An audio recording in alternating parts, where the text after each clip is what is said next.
see you all come out today. Oh, thank you. Thank you. I brought the King James Version today in case we got some Christians who want to question me. I like it myself. I would like for all of you all to be relaxed, be yourself. I know who they was telling you was coming before you. Don't be nervous. If you want to talk to me after I say a few things, you're more than welcome. I invite that. It's not that I want to be a big I. I just want to be I. And I'm sure you want to do the same. I appreciate Brother Allen's testimony. Wonderful brother out of California. It appears as though this is catching. It started here in Kansas City and now it's going to the West Coast. We had some brothers here yesterday from the East Coast. They're going back with the message. And I may be wanted what they were telling me to speak with some pastors or ministers there in the East Coast. Now yesterday, can you see? Yesterday, or the last 2 days, we had a conference. And it was intended that I speak with the clergies and the spiritual heads here in Kansas City, because this is the place where the light will rise from. But it should come from the spiritual heads. I don't want anyone to leave the church and come over here to be with us when you're in love with the minister or what he teaches. I just want him to teach you right. If they will do that, and which they will, they have no other choice, then we as a people can rise very rapidly. It means I won't have to build a lot of temples or a lot of churches because they're already built. We just want to teach the right thing in them.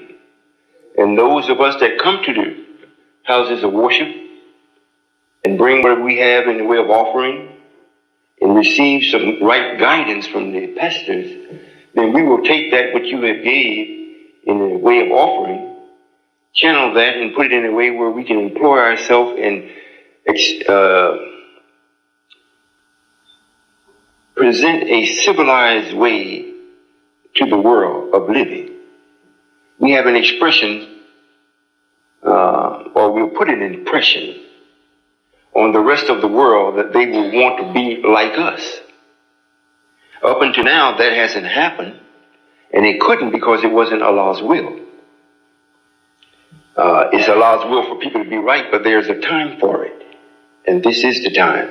And to make sure that we got the right guidance, it's written in the Bible that in the last days God would come himself. All others before him may come with a message from him, but you would not have the actual laws and principles to actually make yourself like him. You wouldn't be guided right.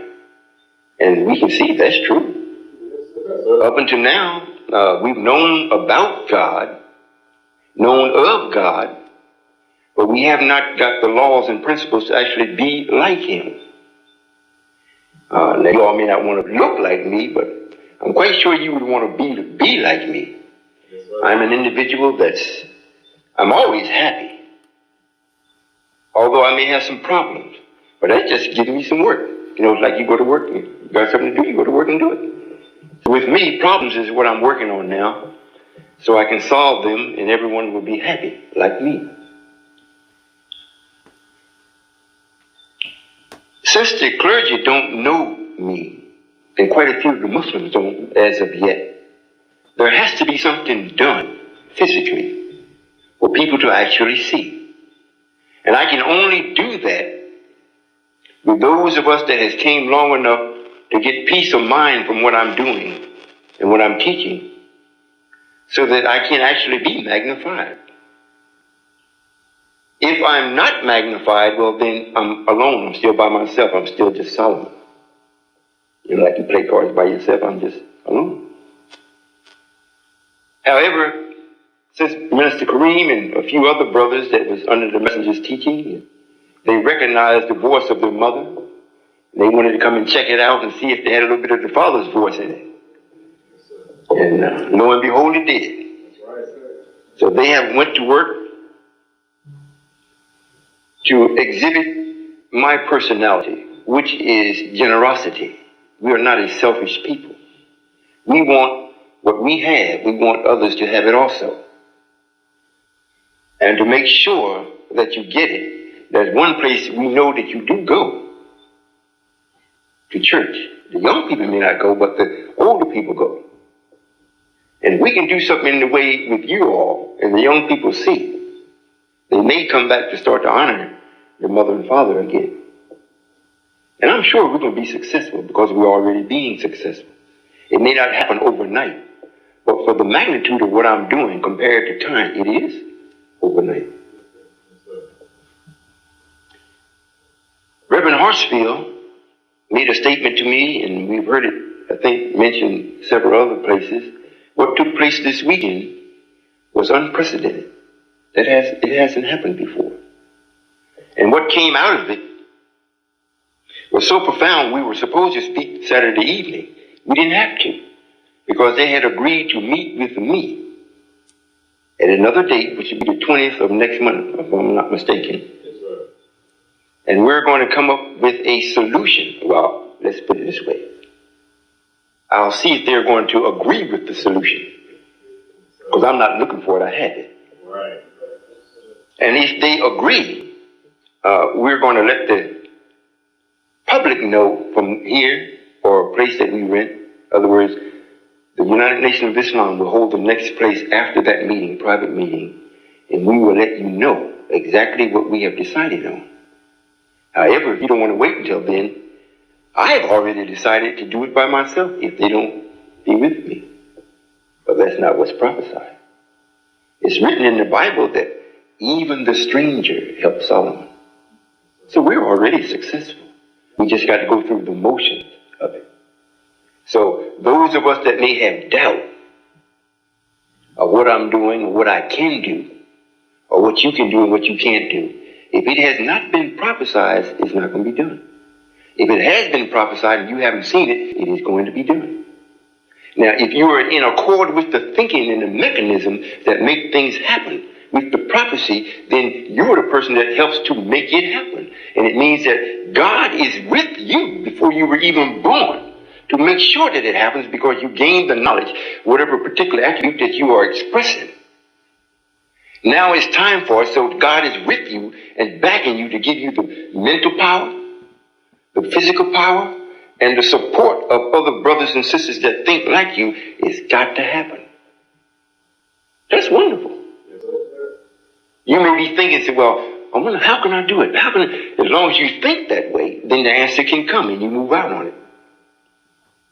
That's what's actually happening. Now, I have the young minister, Brother Minister Samuel, not saying that the other's old, we just say wiser.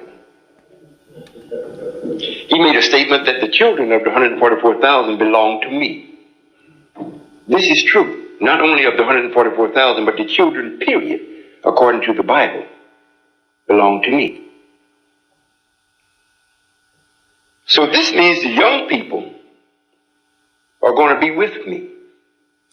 And they have the energy and the fortitude to make this idea a reality. And they will make a heaven for our parents and their parents. Even maybe against your will. If you keep living, you're going to be proud of your children. And those of you that are impatient, why are you impatient? What is it that makes you impatient? Are you impatient because something hasn't been done? Or are you impatient because nobody's taught you anything? Where is your impatience coming from? What's producing it? I'd like to speak a little bit on patience today and show you, if I may, what patience really is and what you have to do to develop it. The word pay, just to pay, you have to pay to get it. You pay first. Not that you get it and then you pay. Now let's look at what God did in the way of patience. And I hope you all follow me, and those of you that don't maybe have a groundwork to follow me,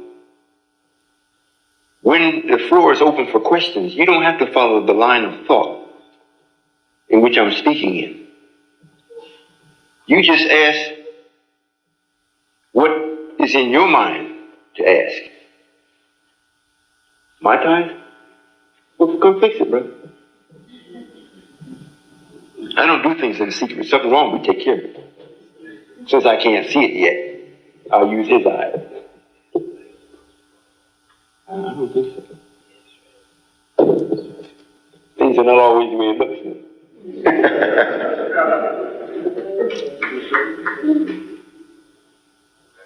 In the beginning, I'm going to try to say this where everybody can follow. When we think of the Creator or of God, don't put him away from you. Don't think, well, he's so high and he's so mighty. Don't do that. You fractionalize yourself where you won't be able to understand your relationship with your Father. Don't do that. When they say, well, in the beginning, because you were in this body now, you were there at the beginning also. This body wasn't there in the beginning, but it's here now. And I represent all of the laws and principles of the beginning now. And this is a new beginning. But let's look at what God had to go through to get to here.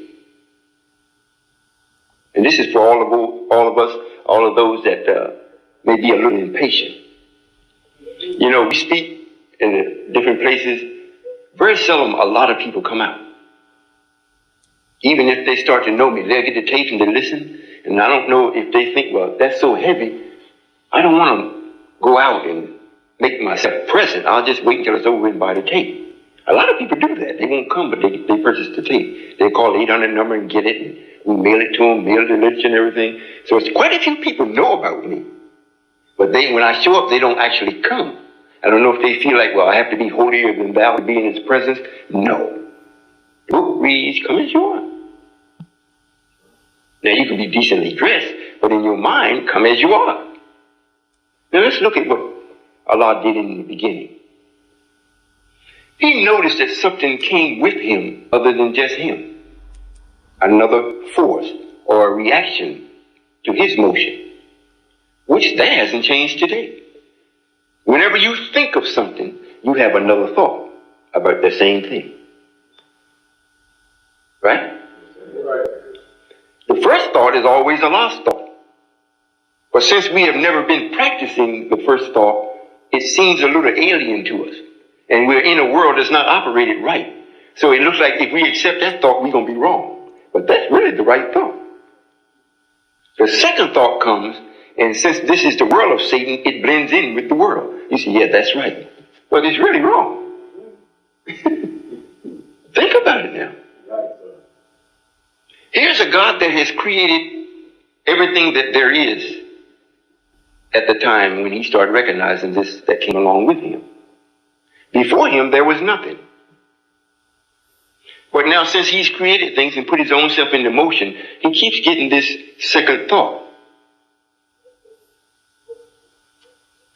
Now, after a certain period of time, he decides, in his fullness now, he's in a body. He decides to lay his body down and go away in the form of spirit or spiritual and watch what he has created from a distance so that this other thought or this other force that he couldn't properly identify would show itself. Now, it took a few trillions of years for it to actually show itself. That's how weak it was.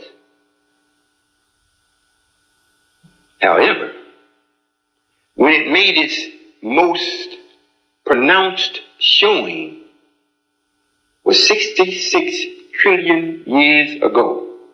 Though those of you all that may take a nap while I'm speaking, be sure to get the tape. Really, this is not to make a slur, but usually when God speaks with you or what you're hearing is so in accord with your nature, it soothes you. And before you know you got to check yourself. You're not. You know? 66 trillion years ago, there was a acting God. Now let me say this first. Allah laid his body down. In other words, and we still do it today. A lot of us go to the hospital, or whenever you pass or you die, your body is laid to rest. Meaning that's the end of that body. So it couldn't happen if Allah didn't do it first. But that's not the end of you. Now, he laid it down. This meant he did it in a peaceful manner. Now, during the history, or we have history of this God, or the acting God, 66 trillion years ago, that actually got so angry and upset and displeased with the negative that he thought was running rampant over the planet. He didn't stop to check himself. He dug a hole or drilled a hole in this planet, approximately halfway the planet, and filled it up with dynamite. Now, remember, this is an acting God. It's not the God now. It's not the God, he's acting. Because, remember now, the other God, he's still off, he's watching. So this God fills the planet up. This hole he dug in it with high explosives because he was displeased with what was taking place on the planet. Now, it wasn't like in his mind, well, I'm going to renew it. I'm going to redeem it. I'm going to change it. It had gotten so rough with him, he said, I'm going to destroy it. If it can't be all right, it's not going to be no wrong. He set it off.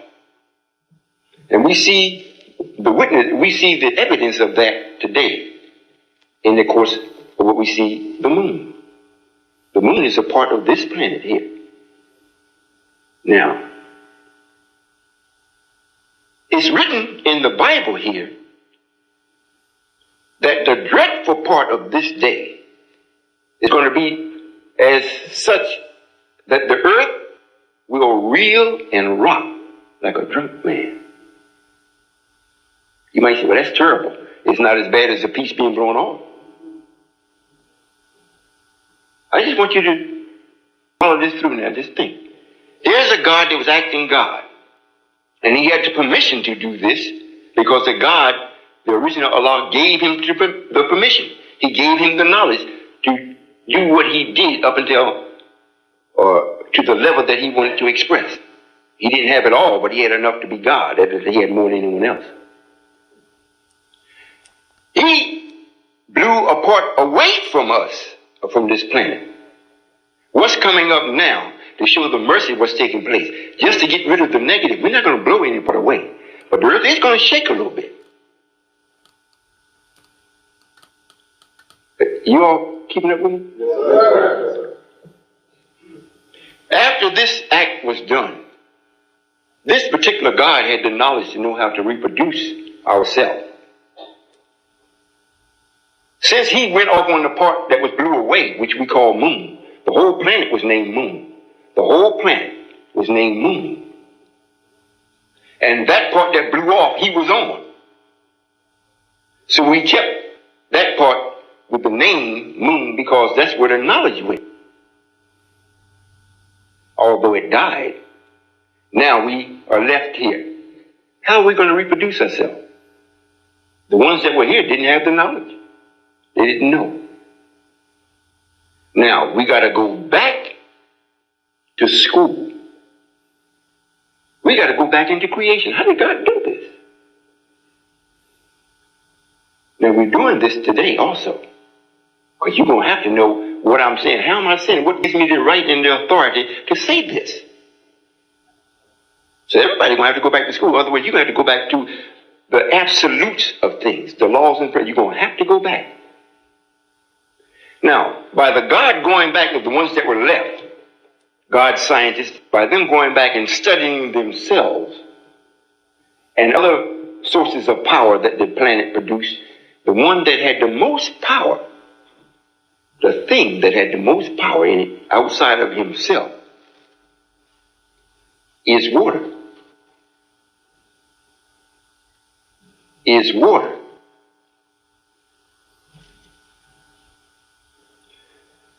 So we decided to take the water. I'm speaking a little slow. You might say, well, this is a little slow, but this is heavy. Right.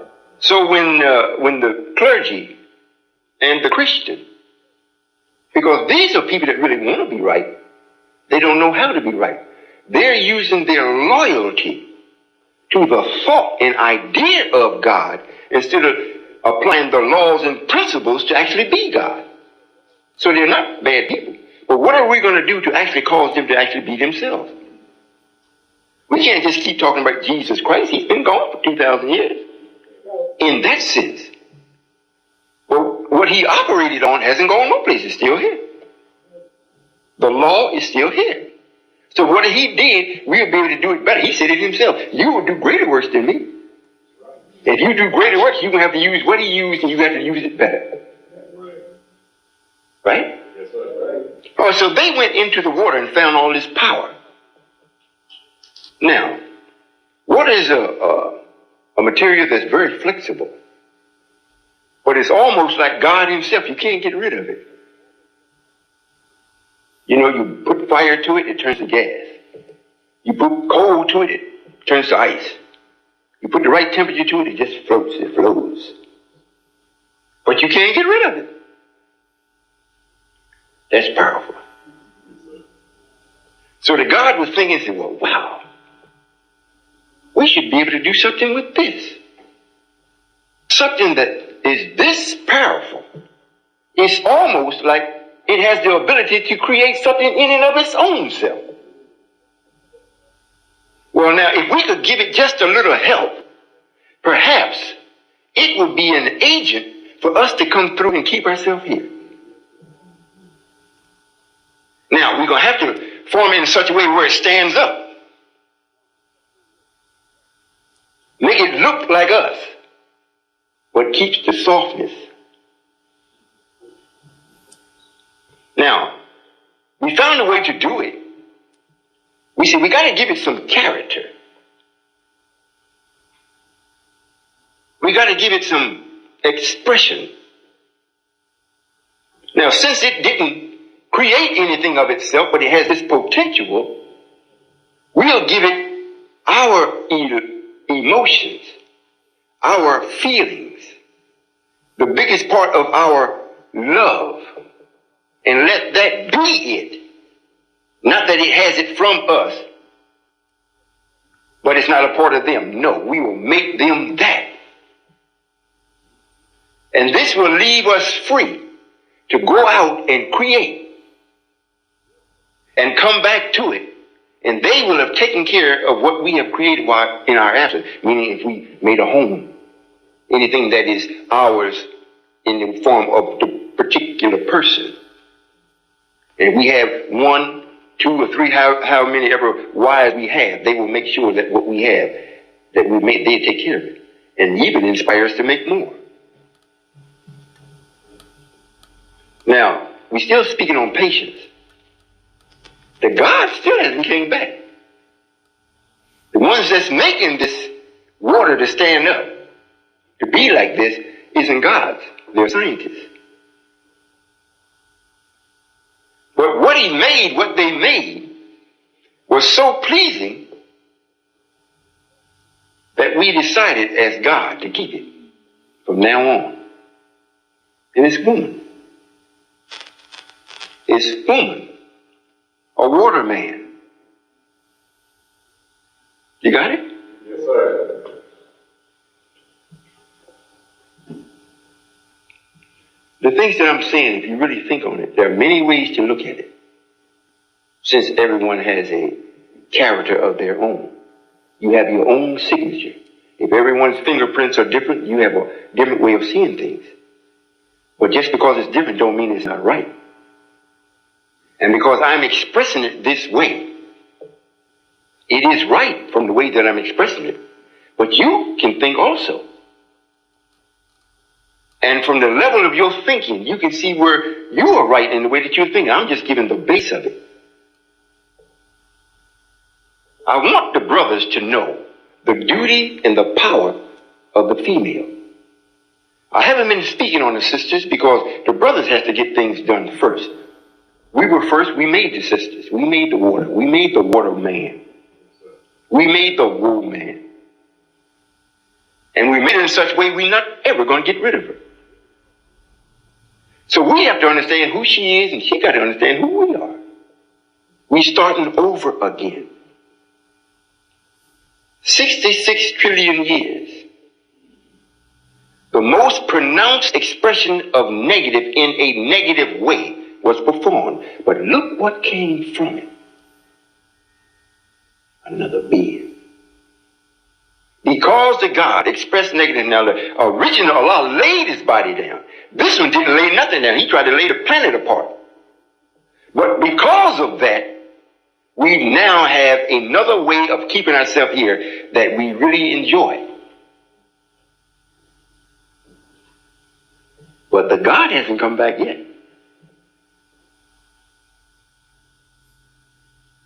We were still on a decline from that time until now. It was a God that tried to destroy everything and kill all life on the planet. Now we, the gods that are dead, are going around killing each other. Helping our open enemy, the white man. We help him. I don't charge the white man for what he's doing. I don't charge him for that. Saying like, well, you know you're wrong. He does what we made him to do. If you will do what you were created to do, then he will stop. You would stop. And as long as we keep chasing behind him to try to show him where he's wrong, he got you chasing him and you miss me. That's right. That's right. And it's real simple. Now the God still hasn't come back yet now. He still got patience. Because he wanted to see exactly what that force was or is. And then after he found out, he had to find out, how am I going to get rid of this? And keep myself. I know how to get rid of it. But if I get rid of it, I'm gone too. How am I going to do this and keep myself? So now, if either one of you all are here, I know Brother Yahya is in the 70s. You in the 70s, Brother Yahya? 80s? 80s. Well, to some of us, we say, well, that's getting up there. But there's no time. From 72 or 66 trillion years, there's no time. He has patience. I know he told me that he knew something was wrong. After the messenger passed, couldn't get it together. Not that he couldn't. But all of those ones that claimed to know something that was with the messenger's teaching or wise, they never produced nothing that really attracted him. Even the messenger's son, Warwick Dean. He studied what he taught, but he said what was being taught wasn't producing anything. He learned to read the Quran real well. But as far as the things of life wasn't being produced. So he held on and waited. And when he heard me, he said, that's the man. That's what we've been waiting for. We say, well, he had good patience. God hasn't got back yet. I want you to look at this now. Everything that has happened from the time that the God laid his body down, and that was 72 trillion years ago, up until the first violent act of negative 66 trillion years ago, he still ain't came back. That's patience.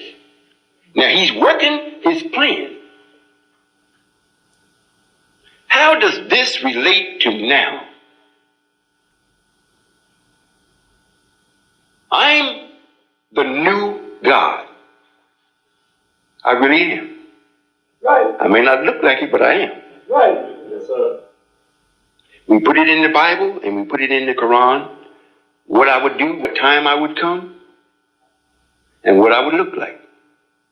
And also what I would look like after I was here for a while. It's here. It's in the books. We told you before. But we have been taught in such a manner to be very spooky. Right. Because we look at what's going on in the filth and the decadence of this world and men's thinking. If you just look at this stuff, what they call phony or pretense, or the things that's not real. You look at the things that they make in Hollywood. And since I've been going to the television show programs and studios now, I look at it, I say, boy, this is really something. You see it on the television screen, it looks like it's a whole building and the scenery is set up and everything, but when you actually go, it's all make-believe. It's all make-believe. This is the same way that we think. We've been under a man now that we allowed to come into existence for the last 6,000 years to actually perform the negative in a personal way. When the God blew away the moon 66 trillion years ago, there was no man to actually perform negative in no calculated, systematic way. Right. Wasn't none. Matter of fact, it wasn't even tolerated. Before it was going to be tolerated, he called himself killing everything, destroying the planet. So he don't know if he was successful or not. He died.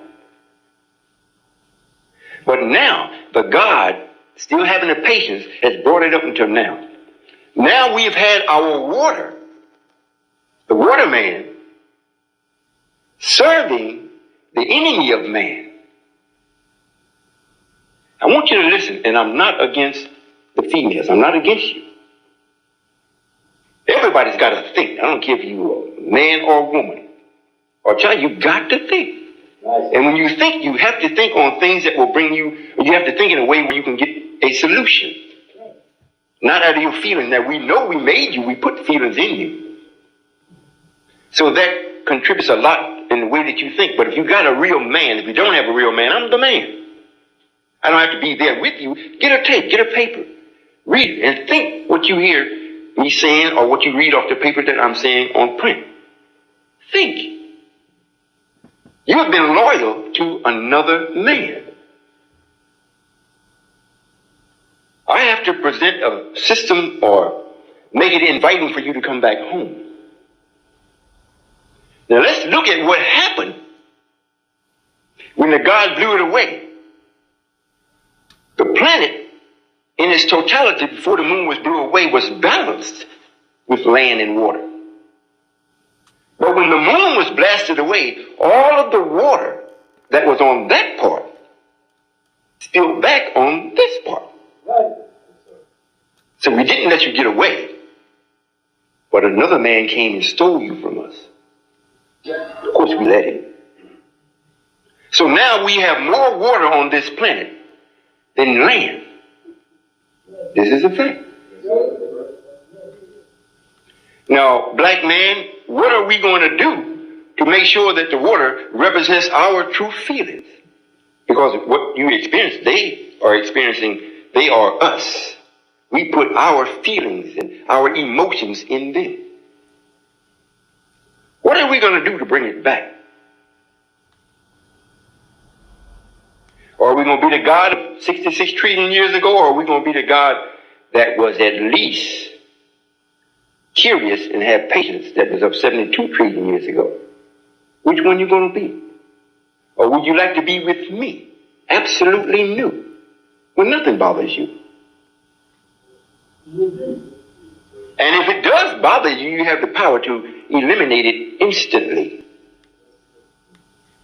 I say you have the power to eliminate it instantly. Not that maybe you will, but you do have the power. Now, since we have all this water on the planet, and I was speaking this morning concerning water, and the highest representation of the water is the woman. You all express water in an intelligent way. The woman never makes a motion outside of herself. You might say, well, I don't see that. If you study the nature of water, if there is no outside force, it's still. Even if sometimes you can see a picture of the ocean, you don't see no land, and the water is so still it looks like a mirror. But if the wind comes and blow on it, or the earth shakes under it, they have an earthquake under it, according to the amount of force that is placed on the water, that's what reaction you're going to get. Is that right? Right. All right. We have most of the water in the Christian church looking for Jesus. Yes, sir. Those of us that are in Islam, it is almost like Islam or Muslim is like, it's not a dirty word, but what you have to do to actually become one is like, that's too much discipline. There's too much controlling of my life. We're still talking about patience. Right.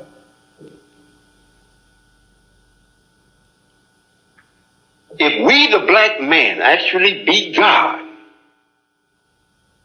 we're what holds the water up, regardless of how much spilled back and how much is here. You're not just floating on the planet and nothing holding you. The man is holding you. Right. But the man that is holding you now, although you're in a black church, is a white man. Right.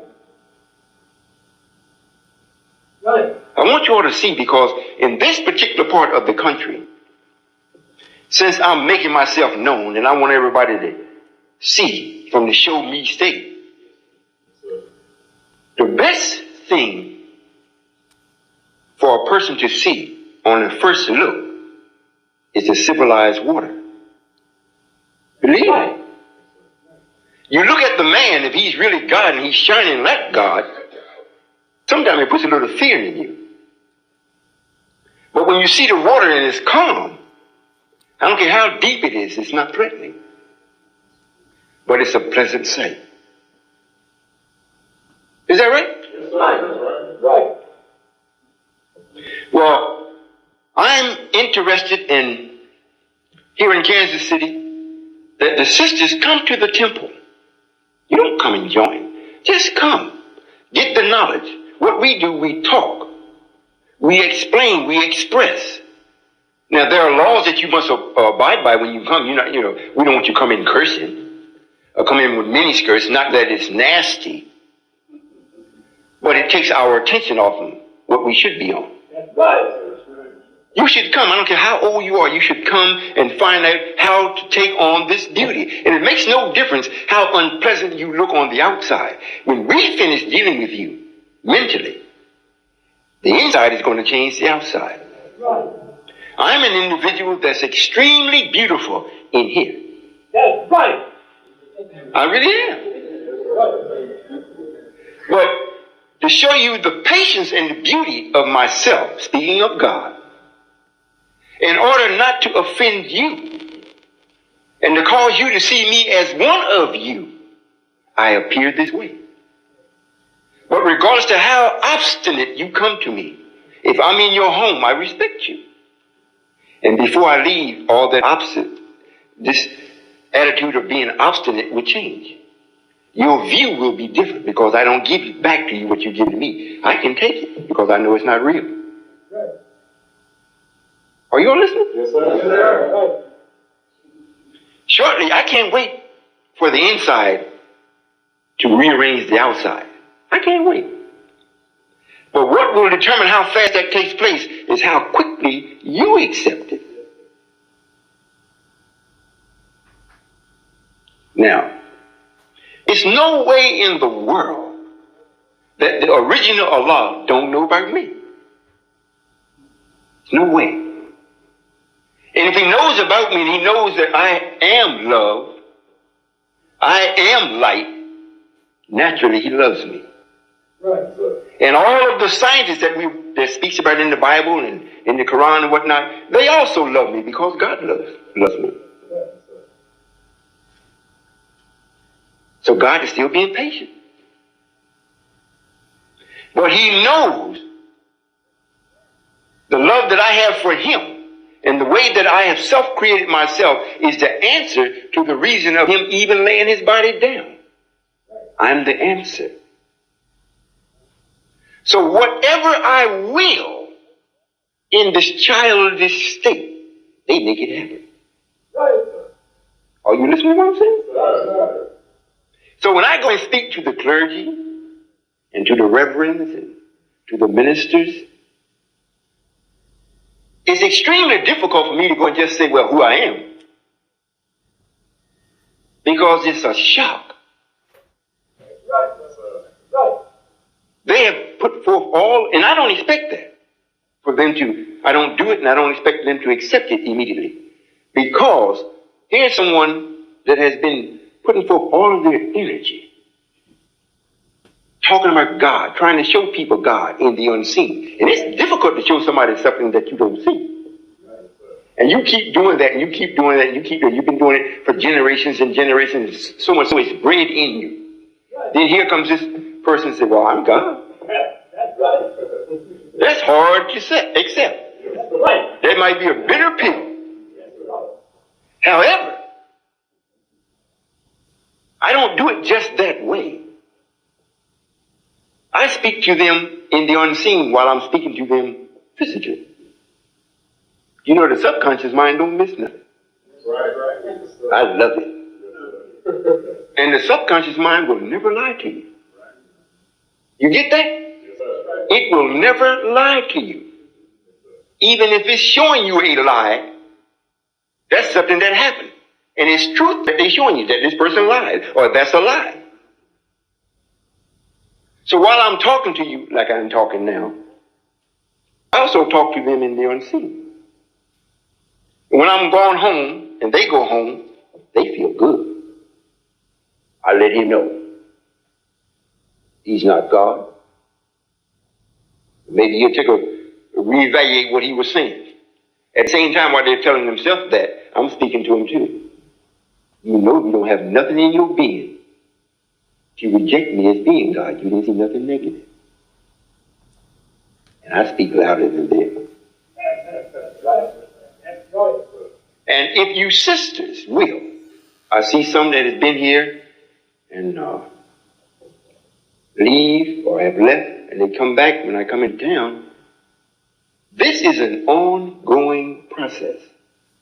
It's not once you come and see me and you hear me speak, and you all are at liberty to think. Matter of fact, you have a duty to think.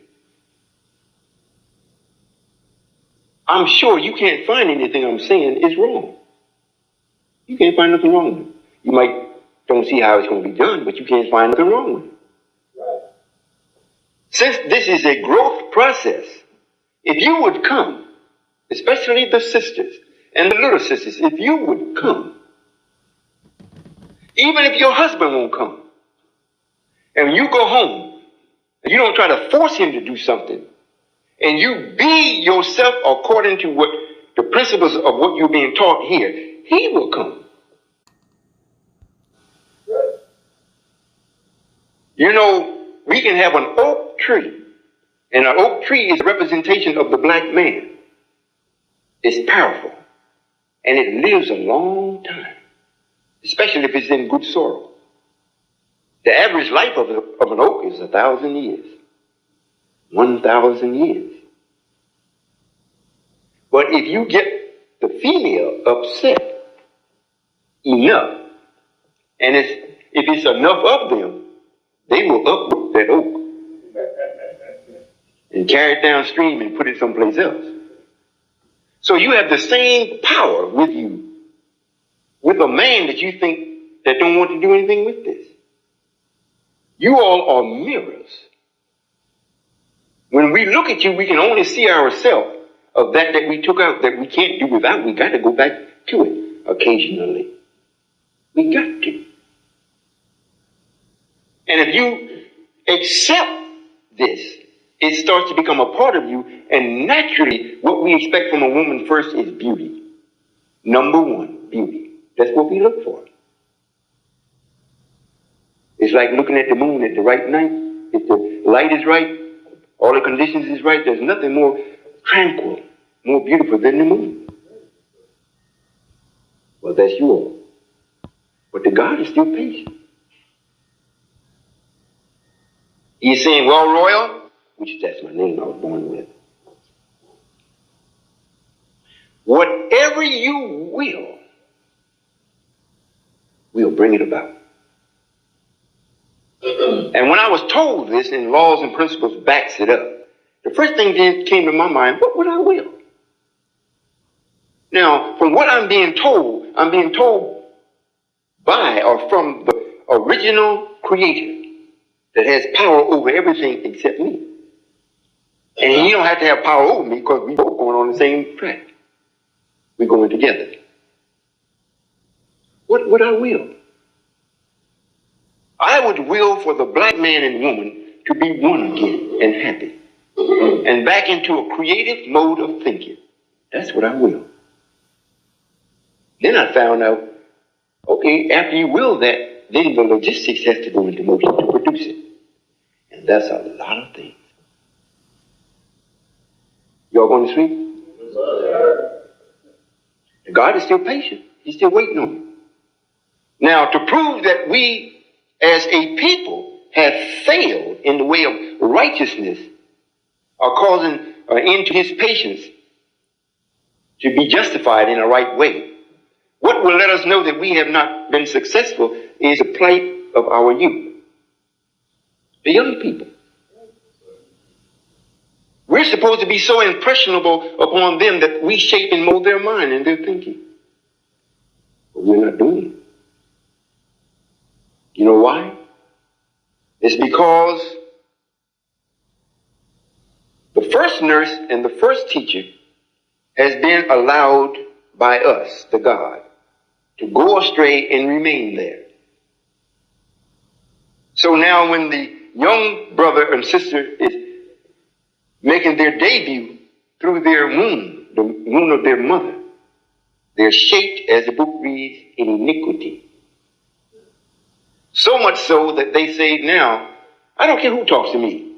There's a lie. Somewhere, if I don't see it, I know it's one, so I'm not going to pay too much attention to it. But the God is still patient. That's something.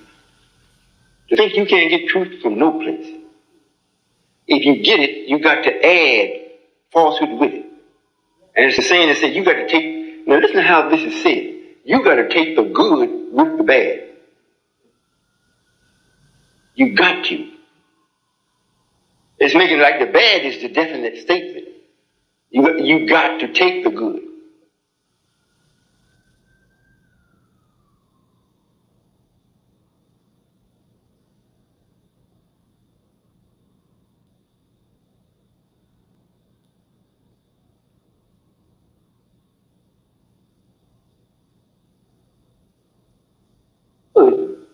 But then if the world isn't being changed to be civilized, what are they going to do to remain civilized? They don't control the airwaves. They don't control even their drinking water. And they don't control who they're going to come in contact with.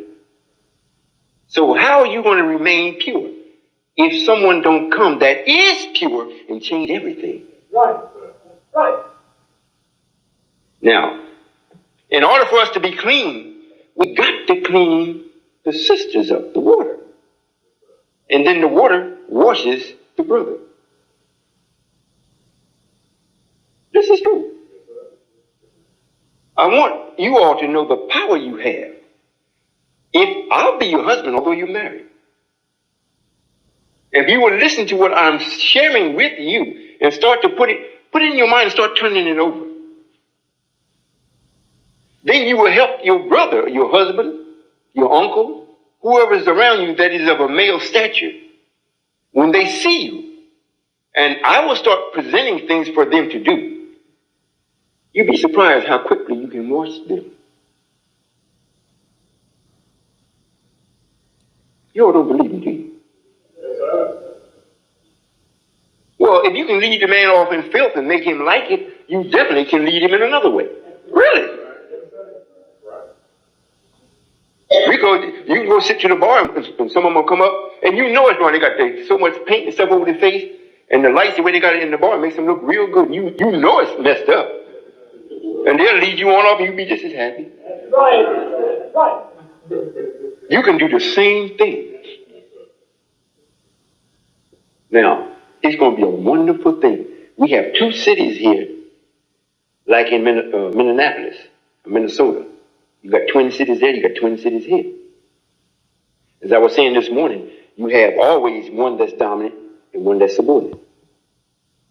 I'm in the dominant one because it says that Kansas City in the show me state has got to be one everything is shown from. But you have a Kansas City, Kansas also. So I'm speaking to the water here because we want to make sure the water is cleaned up and makes a showing so that the subordinate city will take a liking to what they see in this city and repeat it. All life must come from two. Is that right? It must. Even the spider that eats the husband still was two. There's one insect we have that impregnates itself, but it has two different organs. So it's still two. This is God talking now.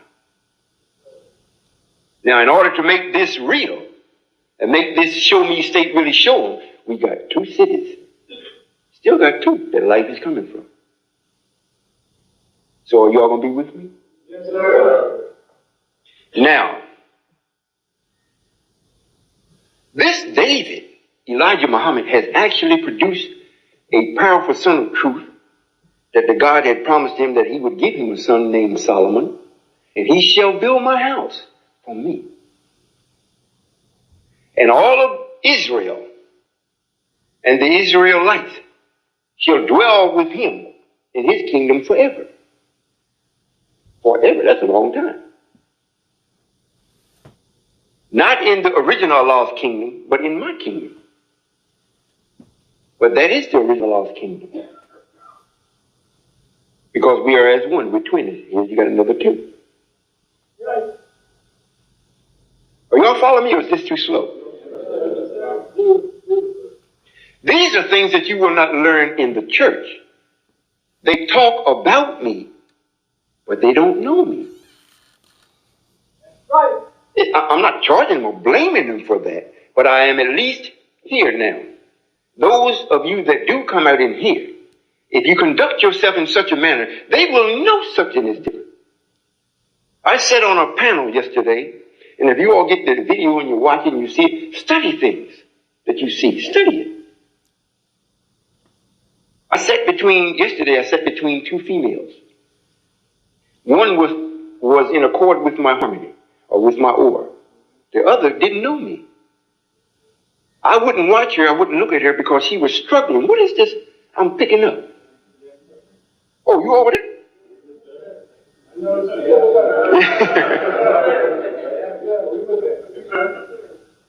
She didn't know what it was, and at first she took it was an offense to her.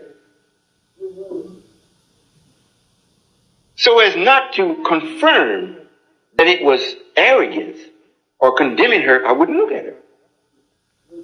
And after I spoke for a while, then she started becoming, well, maybe I'm misjudging what I'm feeling. It started to change. But she didn't stay long enough for it to get the full effect of it. When we came back for the second session, she's gone. Kansas, we got to come alive. And the sisters has a 85%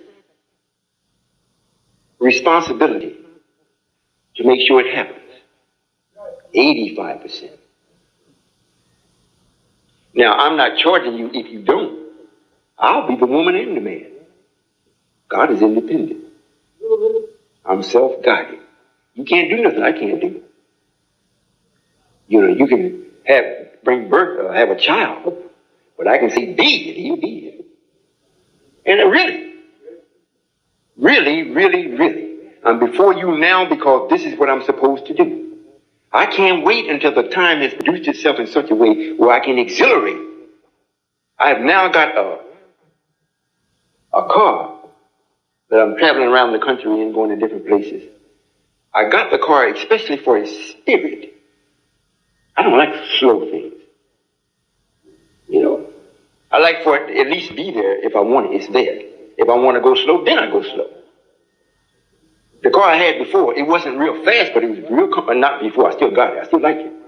It was real comfortable. But for fast moving and quick, listen, it didn't have it.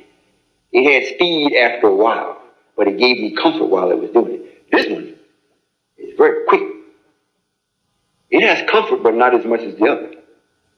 But this is the way Allah is. When you have your first thought, it comes so fast, most times you can't get it because you've been eating too much pork. You know, it's a reason for everything. Now, if you all would, the enemy of you all is working, he's went into overdrive now to make sure that you all don't get this. It's been advertisements about the conference. It was well known all over the country, And people came from all over the country, except from here. The news media didn't show up. They said they were going to be there. The newspapers said they wanted to take an article from me. They declined. But I don't worry about that. Because I'm successful already. I don't need a mountain to deal with a mountain. I am the mountain. Yes, sir. That's right. And if I cast a shadow on them, they can't take it off. Right. And I put a light on you, nobody can put a shadow on you. And this is for real. Yes, sir. This is for real. I have already, before I got here, already chosen Kansas City, Missouri, and Kansas City, Kansas. Before I was born, it was already chosen. So you're going to come and you're going to shine. I just have to do my part because you're going to do yours. I just do mine first. All right? Yes, sir. If you all would do that, then the God's patience will be rewarded. When you actually have in your hand or in your possession that you have waited for, then your patience pays off. The original Allah wanted peace for everything and forever. And he has had to wait for 72 trillion years for this to actually be produced. Right. That may seem like fantasy because we can't hardly think over 100 years. But we're talking about 72 trillion years. Now it has finally showed up. It is me. And I'm so pronounced in it that all that will be with me will be just like me. The body of him is already here. We have him sewed up, but he's here. Within the next year and a half or 2 years, we're going to present him to you. The original Allah. Do you hear what I'm saying? Yes, sir. The original Allah. The one that you belong to. You really don't belong to me. If you remember the messenger's teachings, he always said that Allah chose you. I chose you. But the original Allah can't choose his children. You already his children. I'm a new God. My real appearance is light. Light. I'm not white, but I'm light. My real appearance. But in order to make the best out of the creation and what the Creator has performed, I came like one of his creatures. And I'll say from January, my birthday, I'm going to start getting lighter and lighter. Not whiter, but lighter. You all got that? I'm saying it because I'm God, I'm going to do it. I'm telling you what I'm going to do before I do it. I'm not bragging. This is what is actually happening. So when you point to it and say, well, who are you with? After a while, nobody's going to ask you who you with. They're going to say, those are one that's with Brother Solomon. Because your light is going to be in harmony with mine. You're going to have a light in you and on you. The sisters and the brothers that be with me now, when we go someplace and they be amongst other people, you can spot them. Because they have a light. Now, the ones that was with the messenger used to shine, like from the outside, from look like they were healthy. The ones that's with me don't necessarily have to express healthiness, but they do express a light. And it's in the Bible here, Revelations, the light of him led them all into the hereafter. And he made them all like him. So if I'm going to start getting lighter, the only thing that can justify that is that you all are pushing me because you done started shining. I can't let you outshine me. Right? Now, you don't get this in the Christian church. However, you're going to be going to the Christian church because they're going to see the light. They said, those are the children of light. Can we at least have you to come to our church and say something? You say, of course. This light isn't just for me, it's for the community. And when you go, all of that, what I think we counted on, was it in this city? One block, I think they had 13 churches. We couldn't believe it. 13 churches. Now, if he had them in the church, somebody must be coming to the churches.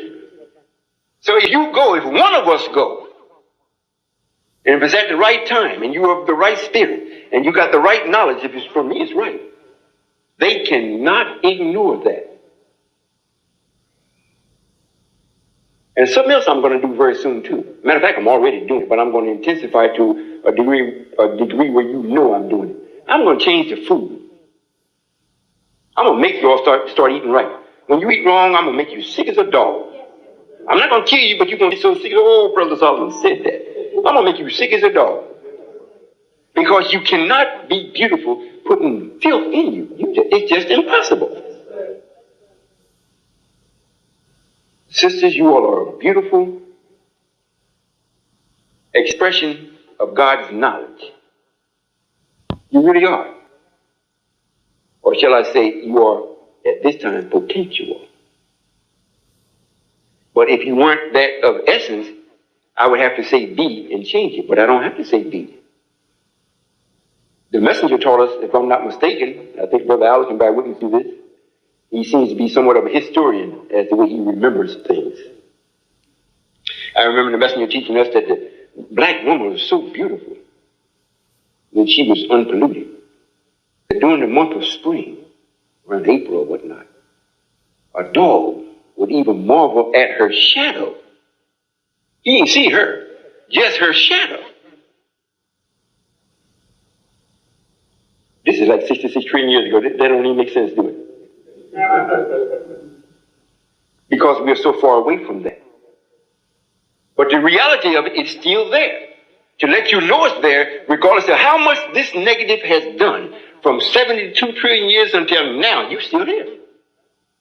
And we've added another man to help negative get rid of us, and he's still here.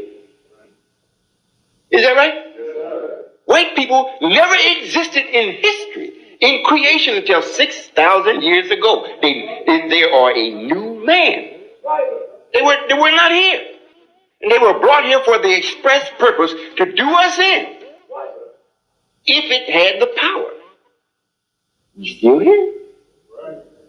And since they failed, I won't say they as white people failed, but the power that they expressed failed. It gives me the right now to reclaim you, choose you, reclaim you, clean you up and say, here, God,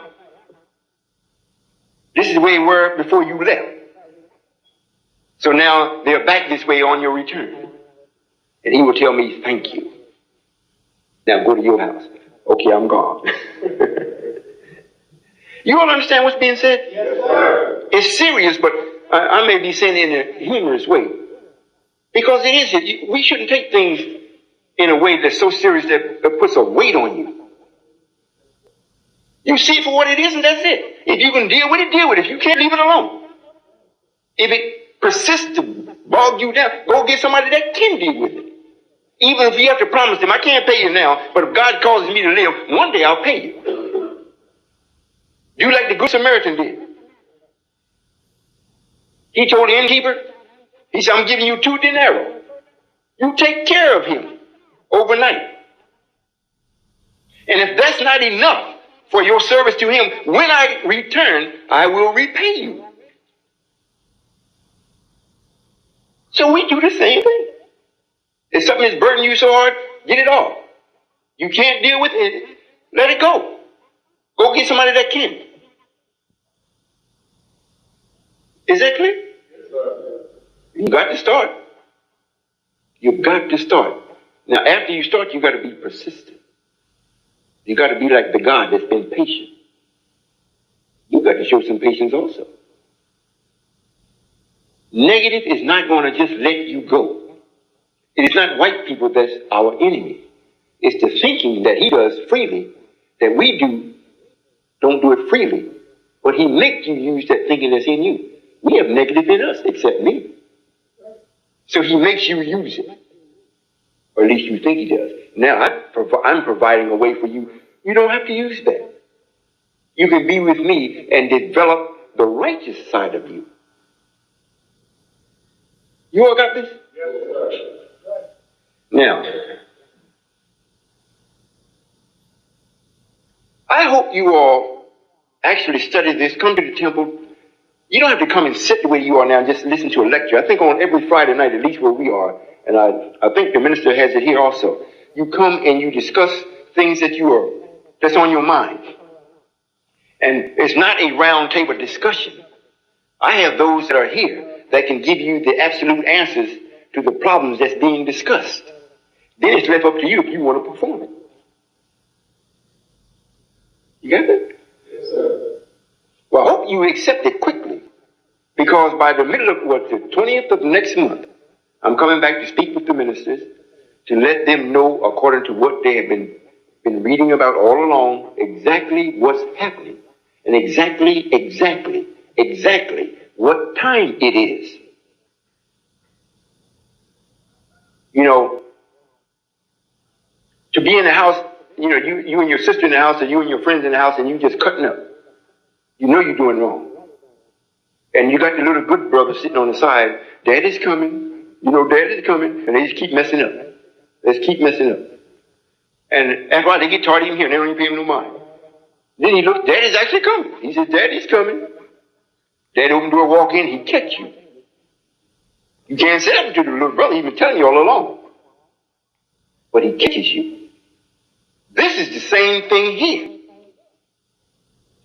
Minister Farrakhan, Warwick Dean, everybody's been talking about God except Silas. Everybody says God is coming or God is here, but they never show you who he is. They never show you. They never say, well, he's here or he'll be here tomorrow or this is they don't do that. The preachers talks about God. I made a statement in the conference, I think it was Friday night.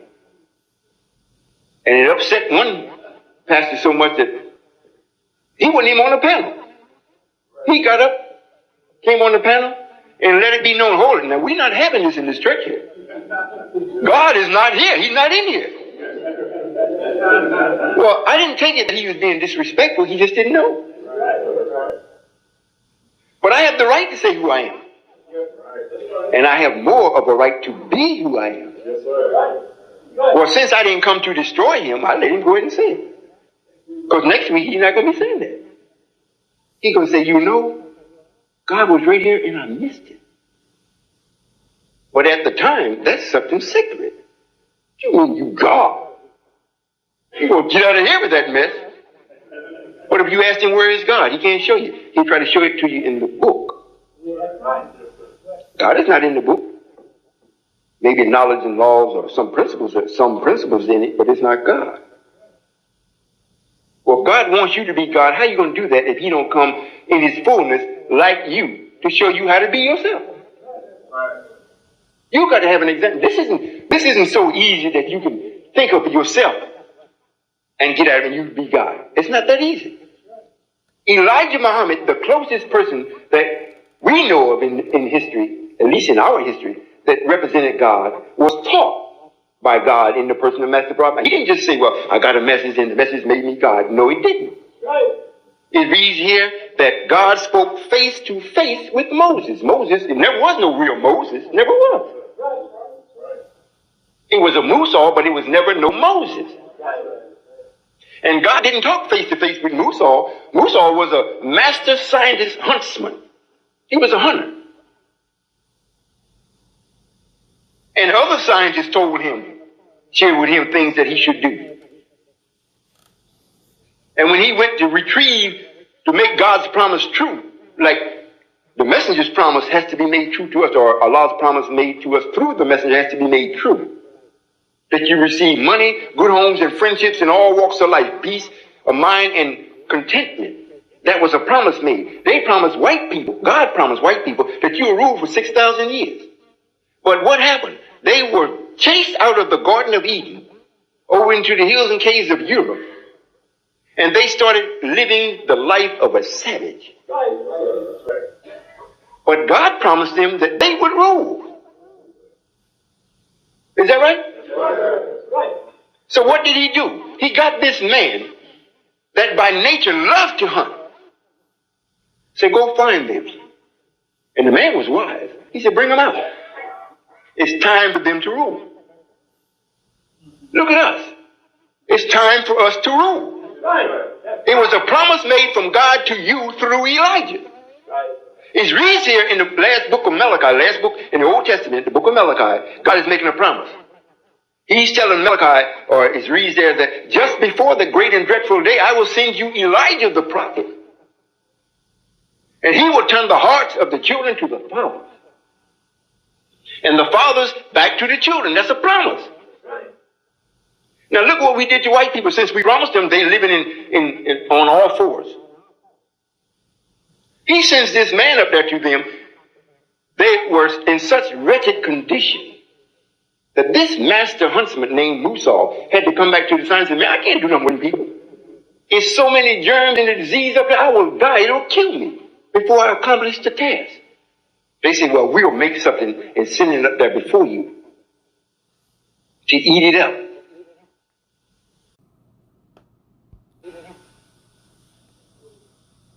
So they made the hog out of the cat, rat, and dog, and sent him up there, and they made him in such a way where he'd keep his head down, and sent him on up into the hills and caves of Europe and ate up the dead carcasses, got rid of all the germs and whatnot, so Royall could go back up in there and keep the promise to them people. Now, it was so many germs up there and whatnot, when he went back and told the other scientists, he said, that's a place of many germs. So I think we'll call it Germany.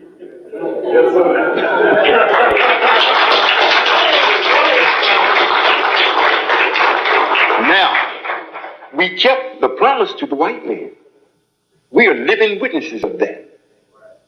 Because his rule were not of our rule, we suffered and are still suffering. But the promise was made to us by God, me, the new God. Now the other one still is patient. The Allah that came in the person of Master Farad Muhammad is me. That entity that was in Master Farad Muhammad is in its own body now. This is the body for that entity. And this flesh and blood has no negative in it. So it's in complete harmony with the newness of myself.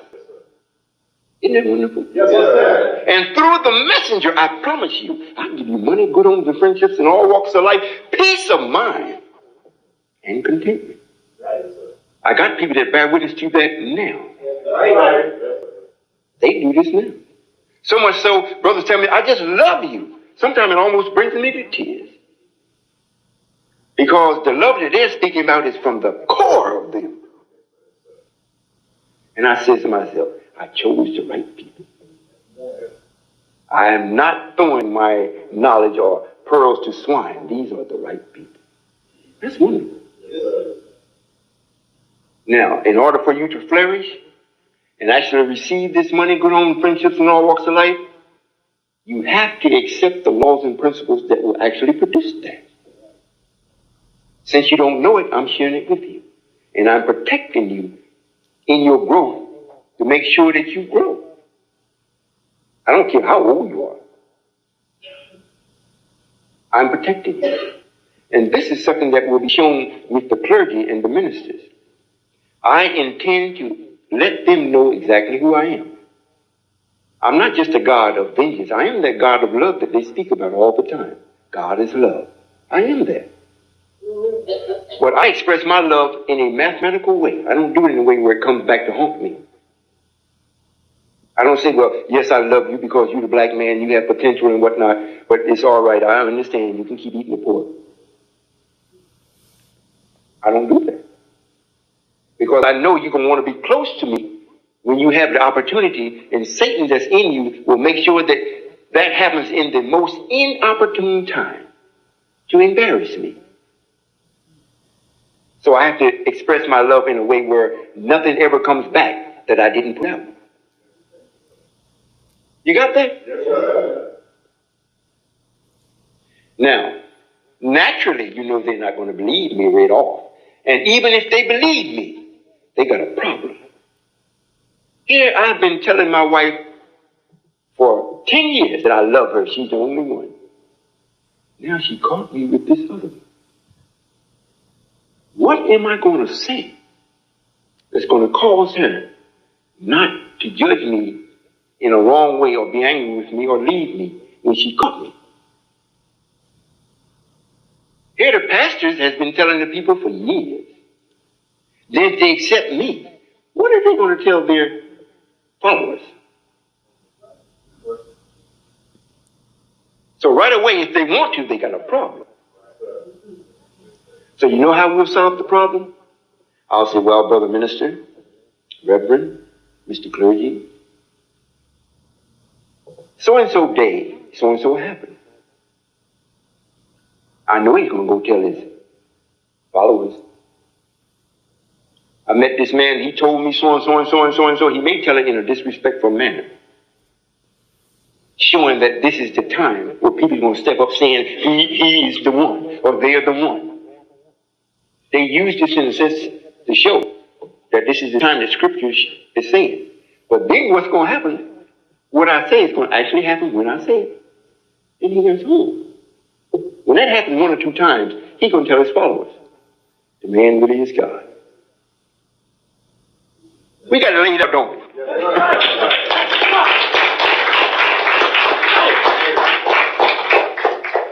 You know, I made a tour. I hope I'm not talking too long. We made a tour across the country.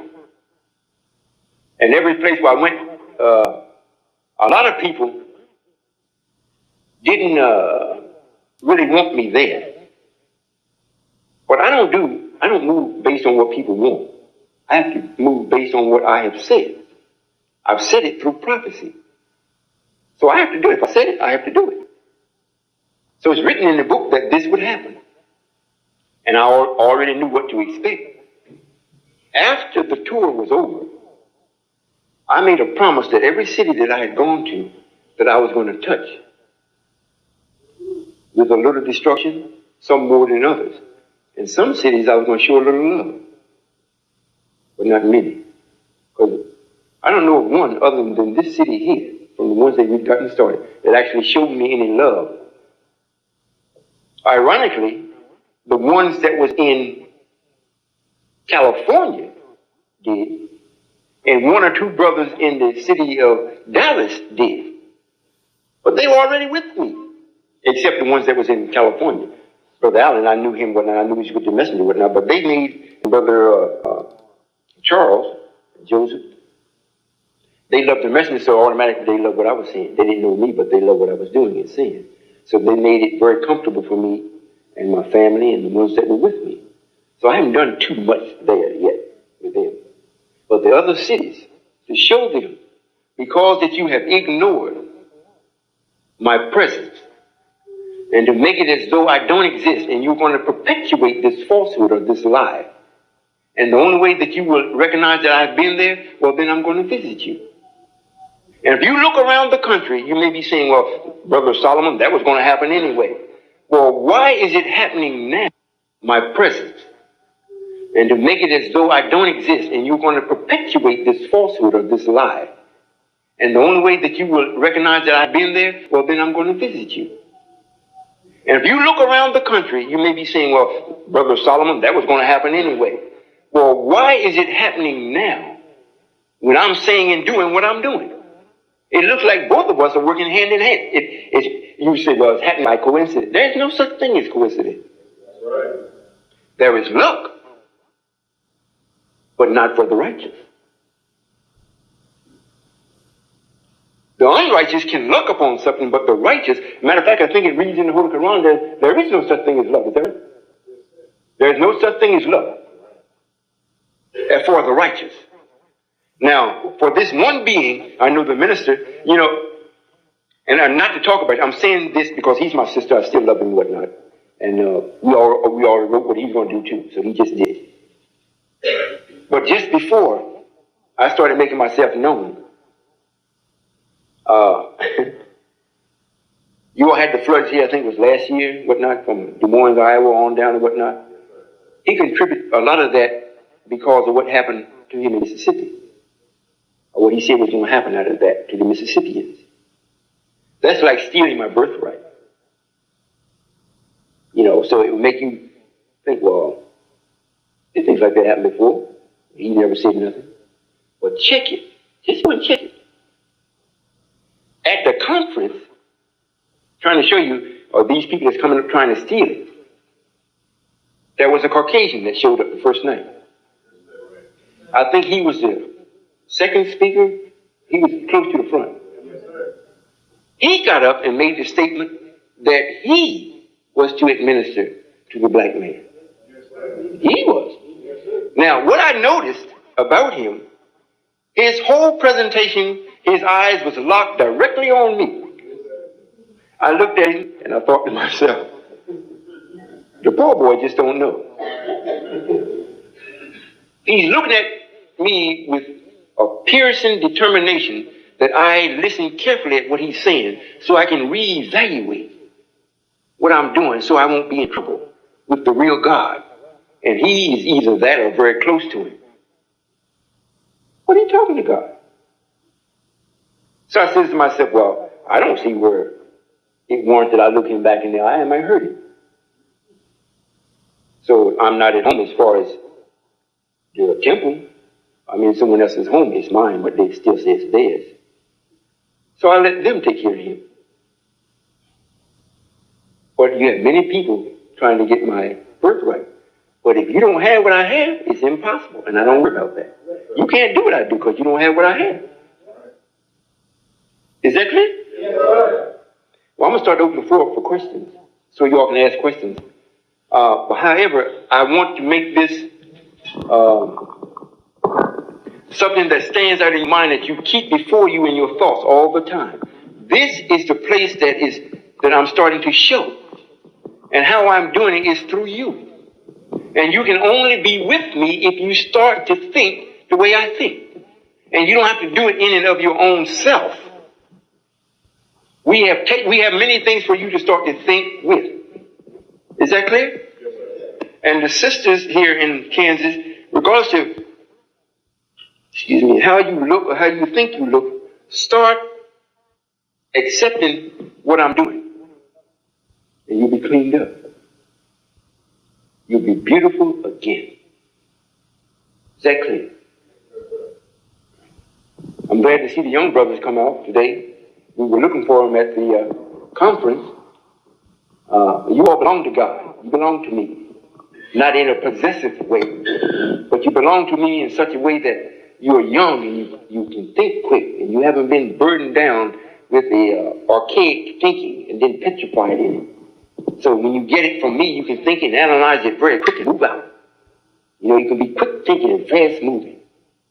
And then you can go to your elders and say, well, listen, I'm doing something. And they can tell you, they might move slow, but they can tell you, I've been that road, son.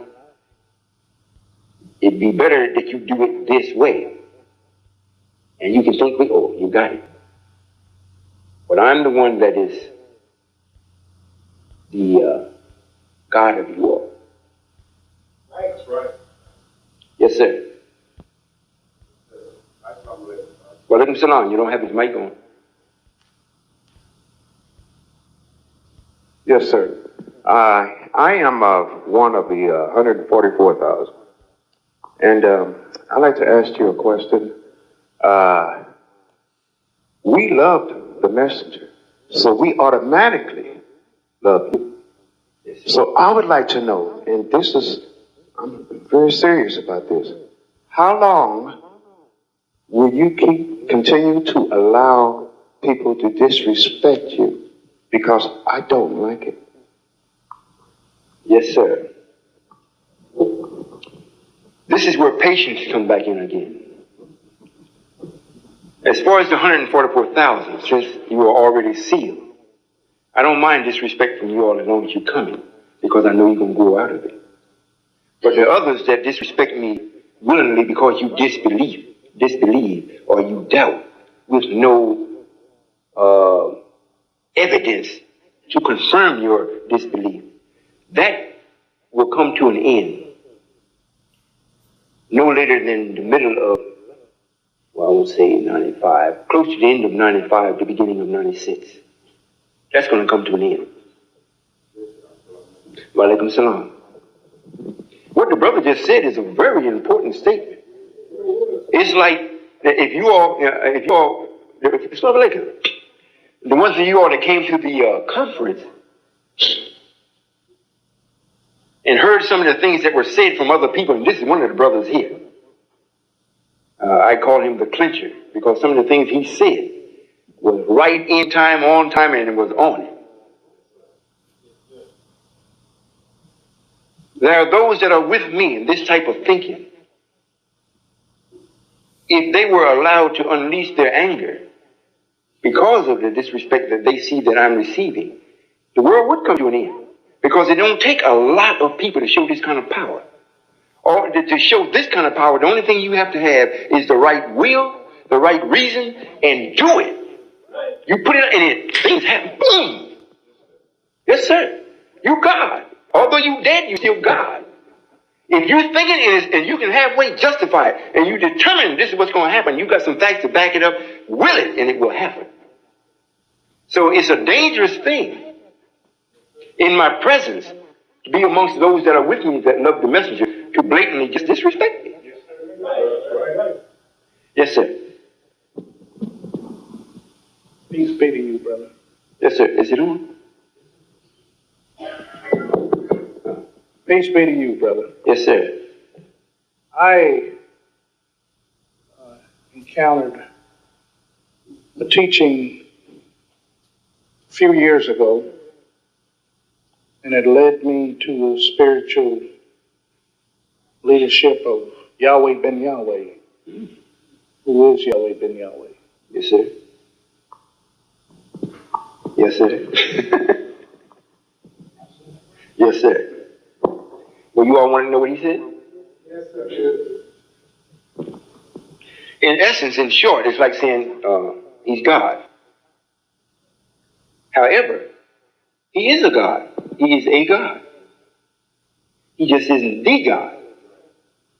But the brother has, it appears as though he has in his heart the well-being of our people, but the power to actually implement it. The God that's coming today is not to suffer that kind of way that he's suffering. I can suffer from abuse, but to suffer being arrested, being accused of murder and then brought up, that kind of suffering that God isn't to suffer. There is, in other words, that has already happened. The messenger did that. But now, and the messenger was made a messenger and put before us to make a way, a straight way for God to come. Now, he did that. The way has been provided. I don't have to repeat what he did, but I will have to take the abuse of those that don't know me until they know. But as far as going under the devil's penalty system and that type of thing, I am not to go under that. So, the brother is a God. I can't take that from him. He is. And he has a love for our people. I can't take that from him. But the only thing he can do is be with me. We be together. But if he tries to be me, I'm not going to say anything bad about him. He's just going to find out he has a few tools short. He just couldn't finish fixing the generator. He ran out of material. And that don't mean he was bad. It's just a fact. Yes, sir. Yes, sir. Assalamu alaikum, Father. Walaikum salam. Permission to speak? Yes, sir. My first question is from a brother out there. He wants to know if he has a white wife and has accepted, is she allowed to come? Or would she be positioned somewhere else? Is she allowed to come with? Because he has children by this woman. You mean to come to the temple here? Well, he wants to know, can she be saved, or does he need to distance himself from her? Because I think. Oh, no, sir, no, sir. If a brother has a white wife and she's accepting what he's accepted, and then she's willing to do whatever is necessary to still remain to be his wife and be submissive, well, we have a place for them. They will, after a while, he will grow from her, but she will understand. With this is a growth process. While you were in the mud and you accepted some mud, there was nothing wrong with it. You was in it. But when you come up and you start to grow from it, it's the same process as our youth and the parents. There's been a bridge, it's been a gap there, a void. We can't talk to the youth and they can't talk to us. But they both exist. When the brother constantly matures in his mind and whatnot, it will be in such where he will have provided a place for her. Even if he has to go back and visit her frequently, often, or seldom. Well, she will be happy until she passes. But she won't be able to go to no hereafter with us.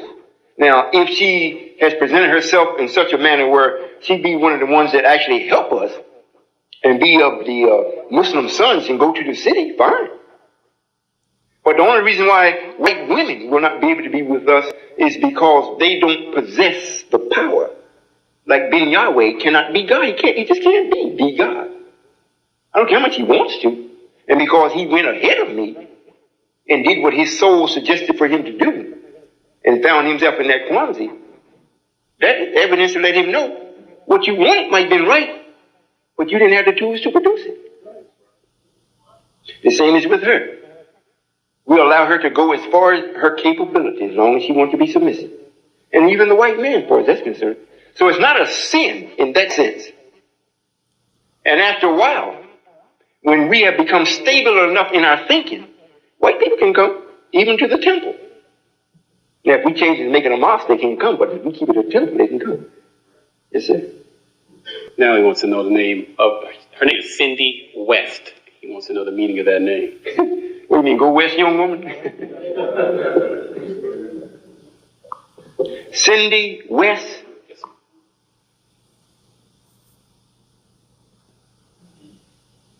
sir.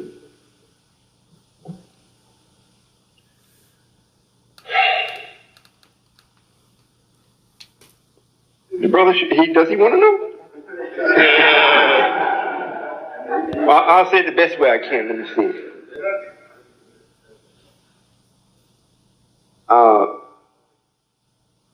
Giver of orders.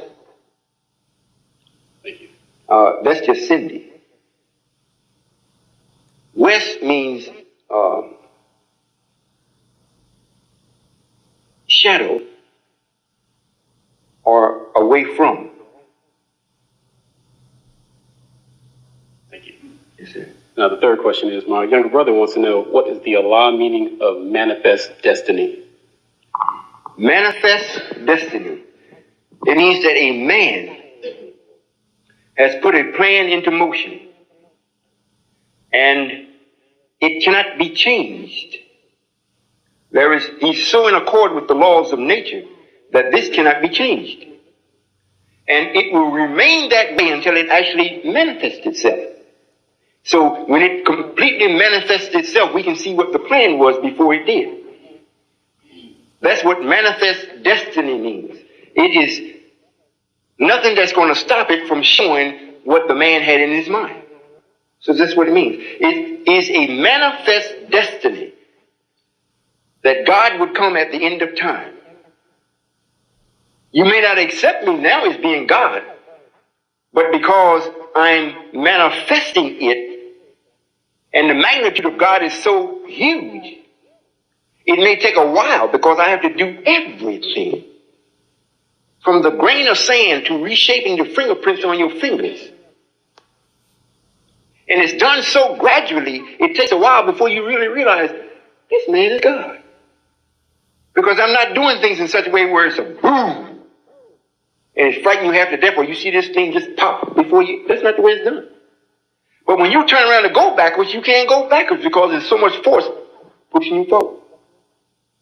I'm talking about in your own thinking.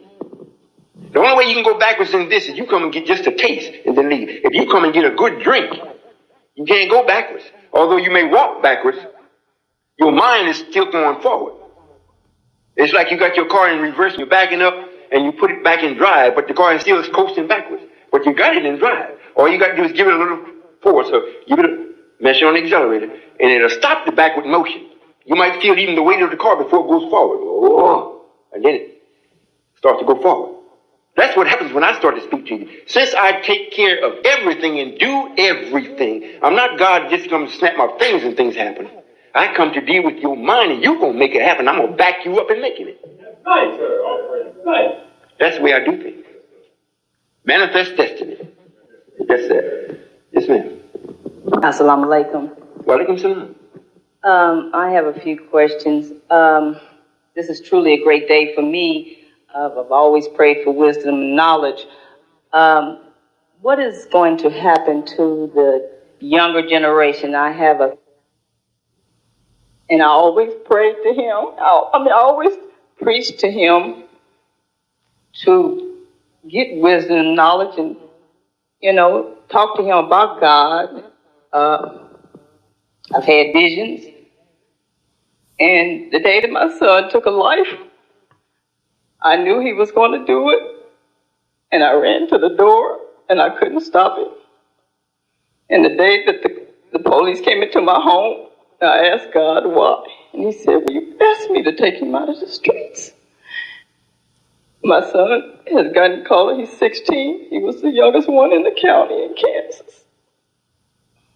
But I prayed. I kept on praying. He only got 6.5 years. And I told my son, just trust in God and walk with him. And he will bring you through this. This generation, the younger generation, is so caught up in this evil world. Well, sister, I wouldn't shed too many tears behind that, because I'm here. Yes, Your son is still living. I know it. As long as he's taking the breath of life in his lungs, I'll take care of him. If he wants me, I want him. He does. Well, He said, Mother, these kids out here, they don't know God. They don't even think of him. Talk to him all the time about you, constantly. My name is Prudence. And I felt that name was given to me from my grandmother. And as a young girl, I had these visions that I was afraid of, and one day they manifest. And I was able to see things that I didn't want to see. Just ask you, if this generation, the younger generation, is going to well, let me explain. change. Let me explain to you about this younger generation. There had to be a void between the old and the new. There's just got to be. Even if you're going to take what they're doing around the country now, this recycling thing. You have garbage, they pick up the regular garbage that they're going to dispose of and the other garbage that they're going to recycle. For a while, you have used it and it's no more good. Then they take it and redo it to make it usable again. In order for me to be successful in doing what I'm doing, I have to do the same process. Allow the youth to be detached from the parents. And when I come about to actually start to put into them, to make them new again, they will accept it immediately. Right now, I'm still dealing in the, I won't say theory part because I'm putting it into practice. But it hasn't grown large enough for them to actually see, because my light has been kept under a bushel, so to say, by the nation of Islam. They're looking at the nation, that's the real Islam. When the real Islam is the united nation, and I'm getting brighter and brighter. I'm breaking the veil that they have placed on this. And when the youth see this, it will happen like overnight they'll be with me. And the ones of you that have gone to jail, that have even taken a life, I don't charge them for that. I tell them to go to jail as long as it's not in your heart to be crazy. And some circumstance brought you into some type of thing where you have to go to prison, although your son he's taking someone else's life, someone else's parents, if they're living, is grieving for the child. However, we know what happens to the entities when they pass, die, or leave here. I'm still in control of that. It's written in your Bible, when you go to sleep, you go to me. Especially if it's in peace. And when you are sent back to your body, I send you back in peace. And when you die, or you chose to lay your life down from what you have done, then you still go back to me.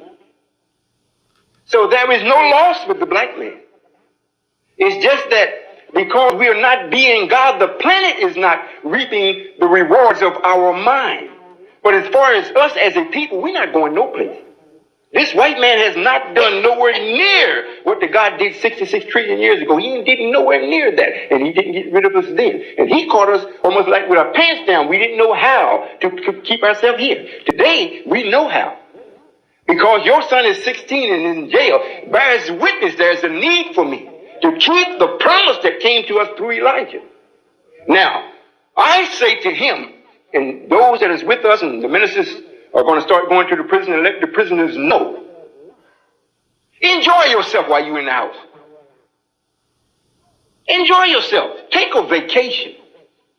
Because I'm working for you. And when the doors are open, you have a place to come to that's really home. I don't mean a building, although it's going to be buildings, but you're going to come to this that's home. This would be the father that the child is coming back to. That's what's happening. And it's many things.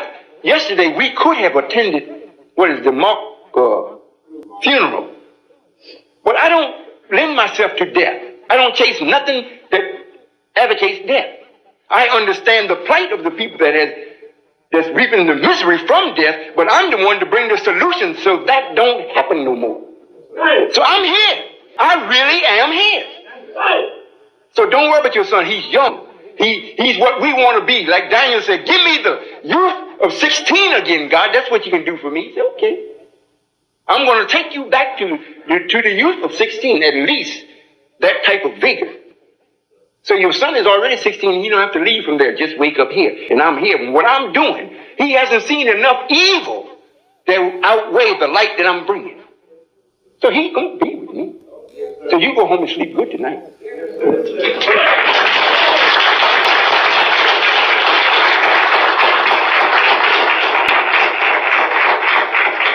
Yes, sir. Assalamu alaikum. Walaikum salam. It's an honor and a privilege to be in your presence, Father. I don't know what to say other than that. No words can express. Well, it's mutual. Yes, sir. And I have so many questions, and the questions keep popping up that I want to ask you. And I got them written down, and I'm going to just choose from a few because I know we don't have all day. Well, could you do two? Maybe come back. I got a couple upstairs.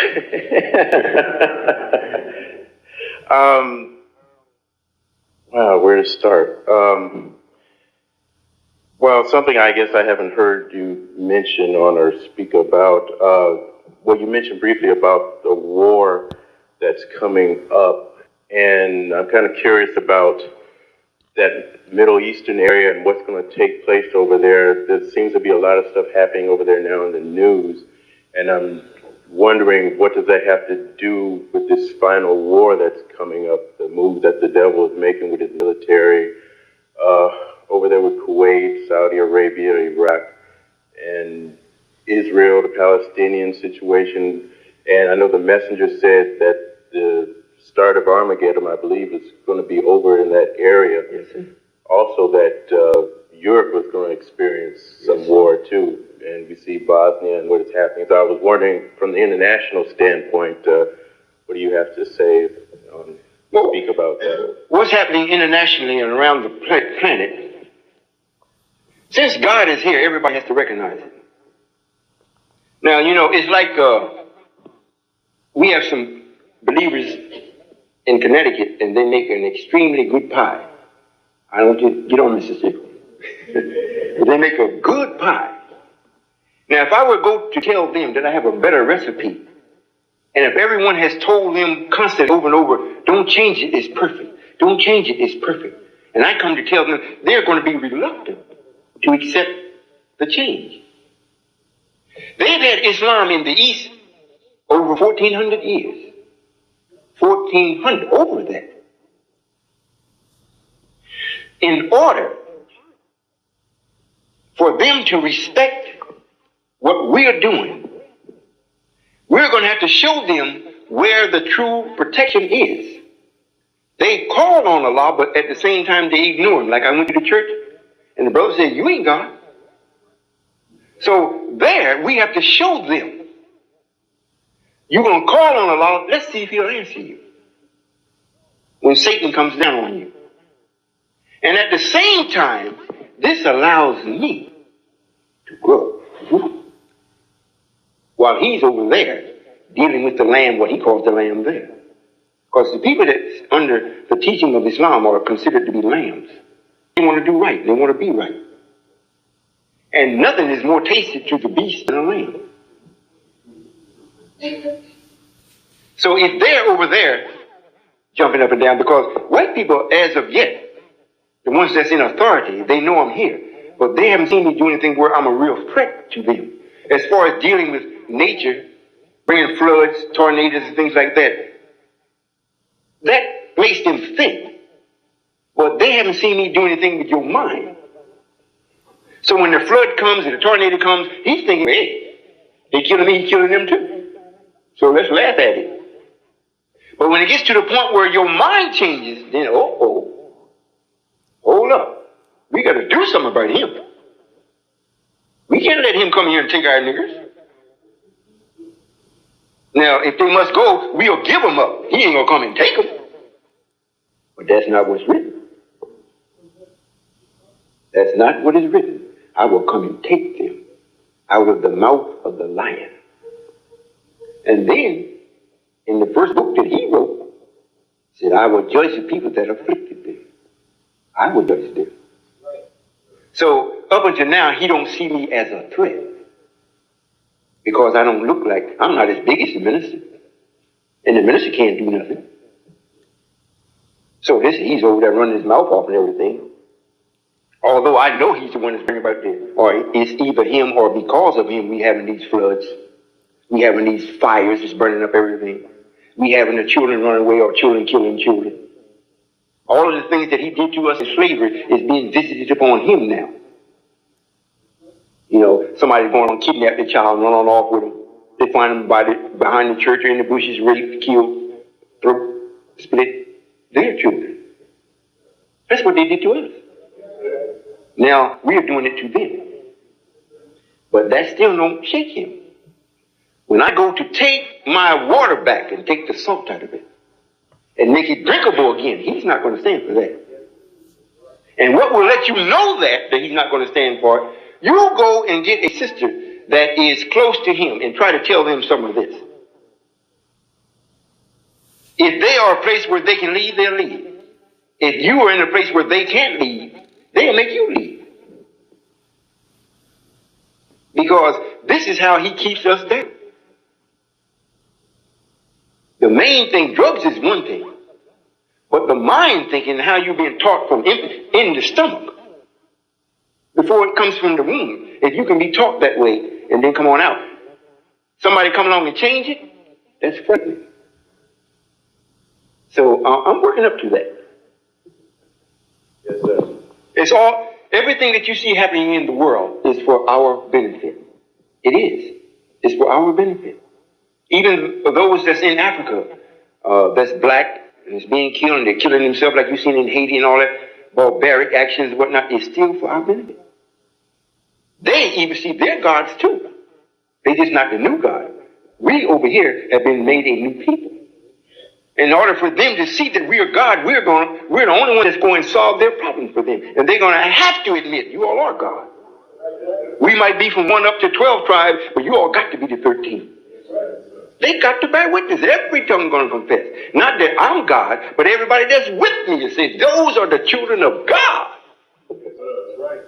So that's what's happening. Next question. Yes, sir.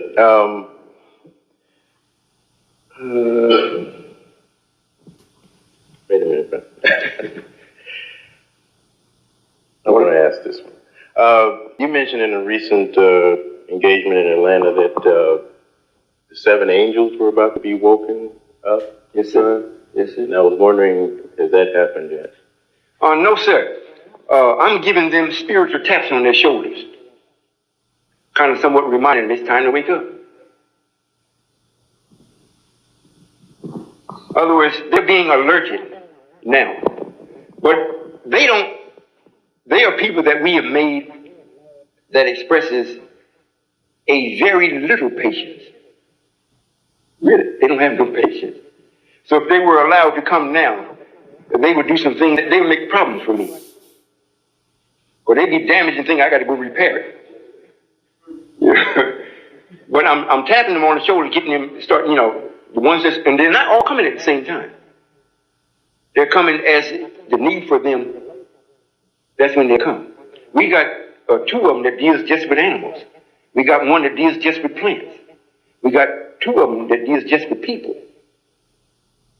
So as we, like I said, I'm gonna make it where all of the animals or stuff that you eat is gonna make you sick. That's how I'm gonna do it. It's gonna be done for, and they love it. They love it. So it won't be long. So I'm kind of shaking them now. All right? You can come back later on and be like, brother, walaikum salam. Assalamu alaikum. Walaikum salam. This is my first time since coming to the temple, since being away from a while, and hearing my cousin told me about God, and to come and see God is a wonderful thing. So my question is, I love to write. What am I to write about?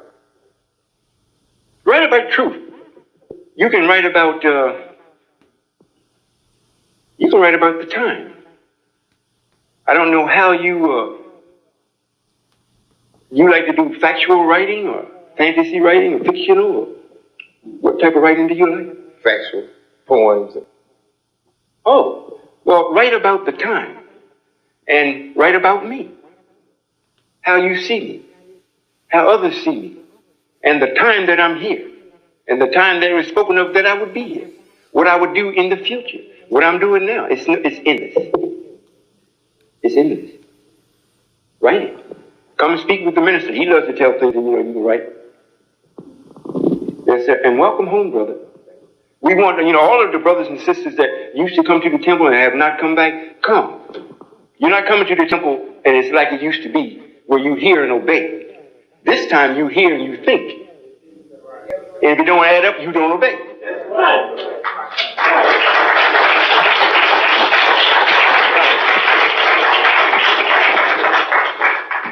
Assalamu alaikum, brother. Walaikum salam.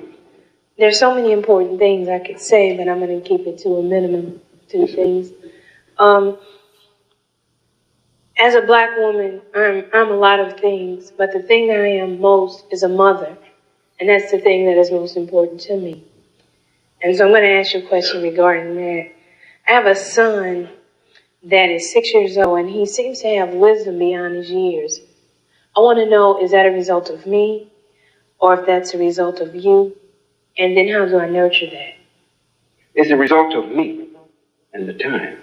And how you nurture it, you know where the knowledge is that supersedes his, which is here. And you direct him here. Otherwise, you sanction it. And if he honors his mother, he will teach you what he knows. Yes, sir. And my second question is, if a sister is with a corrupt brother, is it her duty to leave him to you, or is it her duty to try and save him? No, it's not her duty to try and save him. The best thing that a sister can do in that case, unless we just go and, I just want to take the man out. If you're really with me, one thing that the black man will pay attention to, you don't see too many daredevil black men. Because in their nature, they do know it is a God. And if you conduct yourself in such a way that you hold on to principles that's truth, not just of feelings, and you hold on to it, regardless, I won't let him hurt you. I don't have to be there. Just in your mind, you doing this is right, I will stop you.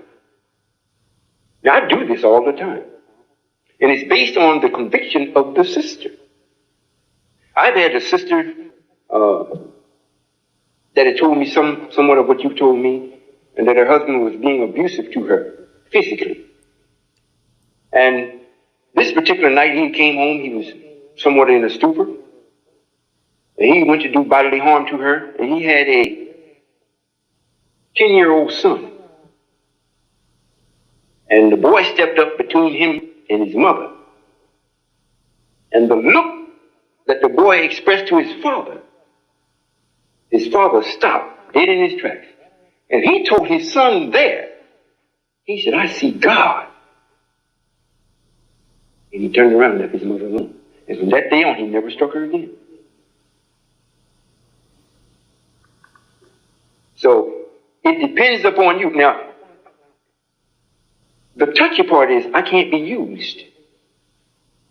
If you think you're going to fake me out, then you lose. If you say, "Yes, I'm really with you, I'm this or I'll even do that a couple of times to let you know I can do it. But then if you encourage things to make the man do certain things to you, then when you think, "Well, I got Brother Solomon, or God is helping me," you look up and you're going to get it, boom, I'm not there. But if you're for real, then I will stop it. Either he'll be removed out of the home, or he'll change. And if you're a good sister, then within a period of 3 months or a little longer, 90 days, after that, whatnot, I'll send you somebody else. I won't leave you lonely. If you're a good sister. Because I want some good water. All right? Yes, sir. This is my second time, 2 weeks being here. Last time I've been here, I was brought to the knowledge of the white man and how all these different religions and how they came about. What I want to know, I was listening to what you were saying, that the white man wasn't here until 6,000 years ago. I want to know, how did they get so much power? How did they gain the power? Where did we go wrong, and how did we let them do all these things that they have done? Yes, sir. They didn't get power. We gave them power. And we didn't go wrong. We planned to do this. This is a plan. This is a plan. This isn't something that took place by chance because of our weakness. This is a plan of God. And since you're God, you agreed to do this when you were in yourself as being knowledgeable, meaning that, your father's father's father's father. Now you're here. All right. So you're in agreement with the plan. Now it's time for the man to be removed and we come back to be ourselves. So this is a plan. They didn't get power, we gave them power. This is why I say we sent Musa to the hills and caves and got them out. Musa taught them some of the knowledge and technology that their father Yaakov had taught them so that they could rule over us. But we wanted them to do this. Remember, the God that's still patient allowed this to take place because he wanted to see what would have to be done to get rid of this force and keep himself here. So all of this is a plan. White folks only look powerful while we sleep. The stars only look bright when the sun is absent. But when the sun rises, this bright star fades away. You don't even see it anymore. When you wake up, which you're waking up, and others wake up, and it's being done by time. It don't mean you come and hear me once and I'm wide awake. It don't happen like that. But the process starts. It starts, and it picks up, and it picks up. And after a while, you're in control of yourself. And when you're in control of yourself, no white man, no black man can make you do anything you don't want to do. And when enough of you get to be this way, then you will know the duty of the knowledge that you have that you're supposed to share with the planet. Then you say, well, listen, this water is filthy. I got to clean it up. But now we look at it. Hey, we God, so we go to the root of things. This is the man that's messing it up. No, you got to go. He's gone. That's what's happening. It still may look like, well, you God, but I don't see nothing happening. You'd be surprised in the number and the amount of things that I have to do. Even when I'm sleeping and I'm married, I'm not no God that is spooky. Don't like women. No, I'm married. Sometimes I'm laying in the bed with my wife and she's talking to me, she's nudging me. She said, where you going? Now she's been with me long enough now, she knows when I'm there and when I'm not, although the body is there. Sometimes she calls me back, leave me alone, I'm gone. You're doing something. I don't talk to her like that. It might ball my fist up at her, but you know. But believe me, brother, as we wake up, as things happen, and you come into your power, it's irreversible. There is no man, woman, beast, or fowl that can come to you face to face and tell you nothing that you don't have control of. So that's what's happening. They don't have power no more than what we gave them. Now we're taking it back. And we do it gradually. So if they really would want to change, they got the opportunity. But it's happening every day. Every second as we're talking, it's happening. We're taking it back. That's what happened. Come here and deal with the brothers. You know, you don't have to come join. You can't join this. You can only just be this. Just be yourself. You come, you know, if you don't want to come every time the door's open, come get your pockets filled, your lungs filled, your stomach full, go home and digest it. And when you need to eat again, come back. Just do that. Right? That's it. Any other questions? Yes, sir. Assalamu alaikum, Brother Solomon. Walaikum salam. Oh, man. I'm glad this is not the end of the gathering with the Christian ministers. Yes, sir. All right. This is like icing on the cake to me. I've created a little something I want to present to you. And this is something that's representing all the ministers, Christian ministers, and all the people that exist in the world, really. And I want to present this to you, that the 20th meeting, the next meeting, that you could present this to them and ask them if this is significant for them to rally around to bring everything together. All right. Would you accept this? Yes, sir. Would you give it, the captain or someone there take it to the secretary? I'll make sure the secretary get everything. Right. You know what? Okay. And in the meantime, could you show it to the congregation? Yes, sir. Would you, for the minister?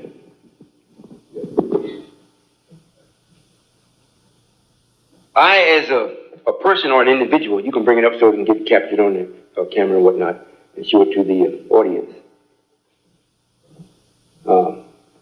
This is from the mind of the brother that offered this to me, so we see he has great potential. Did everyone see this?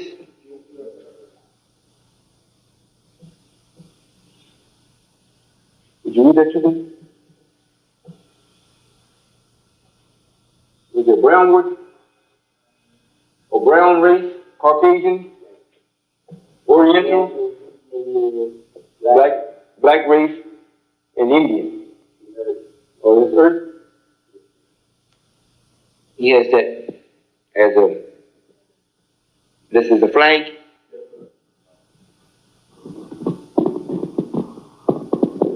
Okay. The significance is that the green earth, everybody within the scope of that is on earth, as we're speaking about the planet. Between the sky and earth, the people exist. Yes, sir. That's it. And the bird, the dove, the bird, you can make it significant to what you want to be. I mean, I have my significance to it, but as it is with all the races, they have the different philosophies. Yes, sir. Let me see this.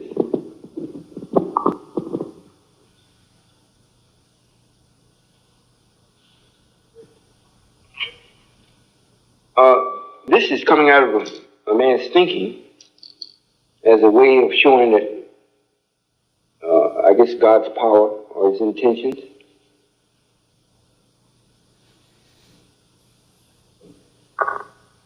As we would see it, this is what I would teach the ones that are with me.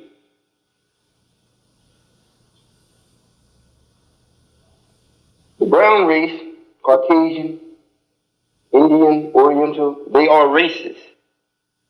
I don't mean races as being a racist person. But there's an end to their being here on the planet. But this one here, this has to be erased. But I understand the brother's idea and his thoughts in his mind, what he's thinking. He's got them in the colors of what they are. And the earth here is being green, producing light. This is the only planet in space that we can look back and see that gives off a color. And that is beautiful because it has vegetation on the outside of it. If he says that this is a dove, the dove is for this one here. They've had theirs. We gave them boundaries. We gave them land to actually be governed by their own thoughts. And if their thoughts would be righteous, they'd be successful. But we see this man here, that's the same color. If he didn't put some type of markings, you couldn't tell. It's like he's absent. But this man here is ruling all of these. Everything. Now we're coming to be back into life again. We are, the black man. But I think this is good, brother. If you're thinking this way, the thoughts can only get better and better. And I'll accept this and keep it.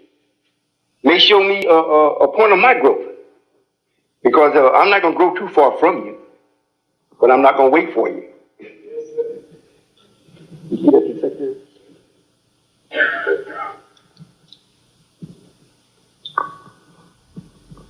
Assalamu alaikum. My question is, my spirit is being subdued where I'm working at now. And that was one of the reasons why I haven't been coming to the mosque, is because I felt that my spirit wasn't being, I don't know the word I'm trying to say, but you know. Energized? Yes, sir. That's a good word. So I stopped coming to the mosque because my spirit wasn't being energized. And my job is the same thing, where I was very happy where I worked. It's becoming to a point where the patience that you were talking about is wearing thin. The spirit is leaving. You know, it's like a whole lot of things that are going on. And also, I don't know, I just keep feeling this need to move on. As a matter of fact, I'm supposed to be graduating from college in May. And right now it feels like that's another thing is hindering me. I'm still wondering, am I going to graduate? Am I going to move on? I still feel that my spirit is being stagnated. Could you? Yes, ma'am. The topic, patience, was a good topic. If you had already came here and you felt as though you weren't being stimulated, then you didn't have enough patience. This is a growth process. It's not an instantaneous nothing. You have to grow.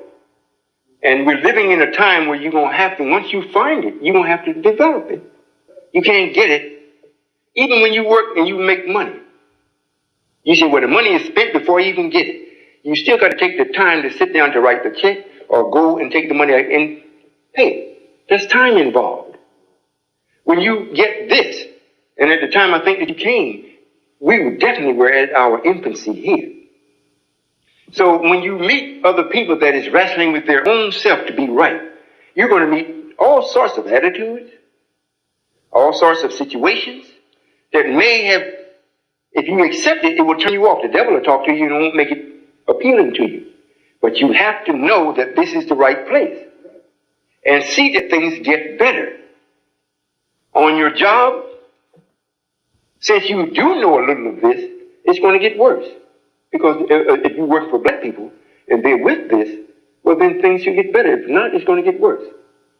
And as far as you going to college or you want to graduate from college, every black person today, if you're in college, you quit. Because this is what they do in college. They teach you what they know.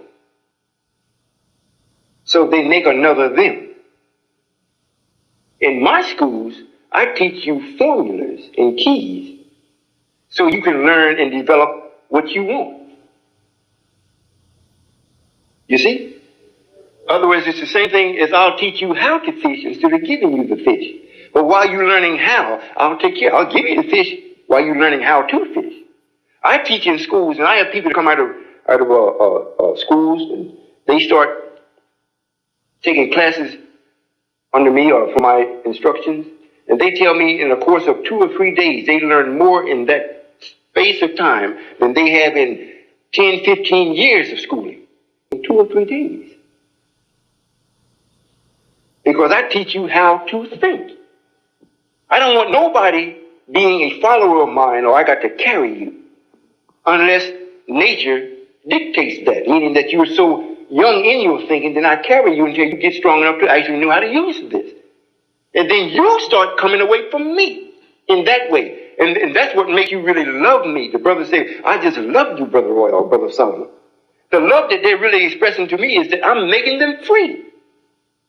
But if I tell you to get the book and you got to read the book and you got to recite back to me what's in the book or copy it down or write a thesis on it, and then that will determine whether you got it or not. And college has been here for some while. Look at the conditions of the world. You can't stop me from bringing down rain and flooding you out. The college professor can't stop me. But I can teach you how to bring the rain down too. And I can teach you how to stop it. I mean, for you, God. You're supposed to do that. When you're not doing it, you ain't God. I will teach you how to do that. And it's not going to take no 10 years in school or in college. No. Give me 3 years with you. Give me 3. You'll be doing it with ease. You have to check yourself. Believe me, you God. You just don't know. I know it. You God. You know, just like Sarah. I can't have no children. 90 years old. God just said it. Well, you have a, she'll give you a son. He didn't say that. He went on about his business. When they said, Abraham, I'm pregnant. How could this be? Now Hagar got to go.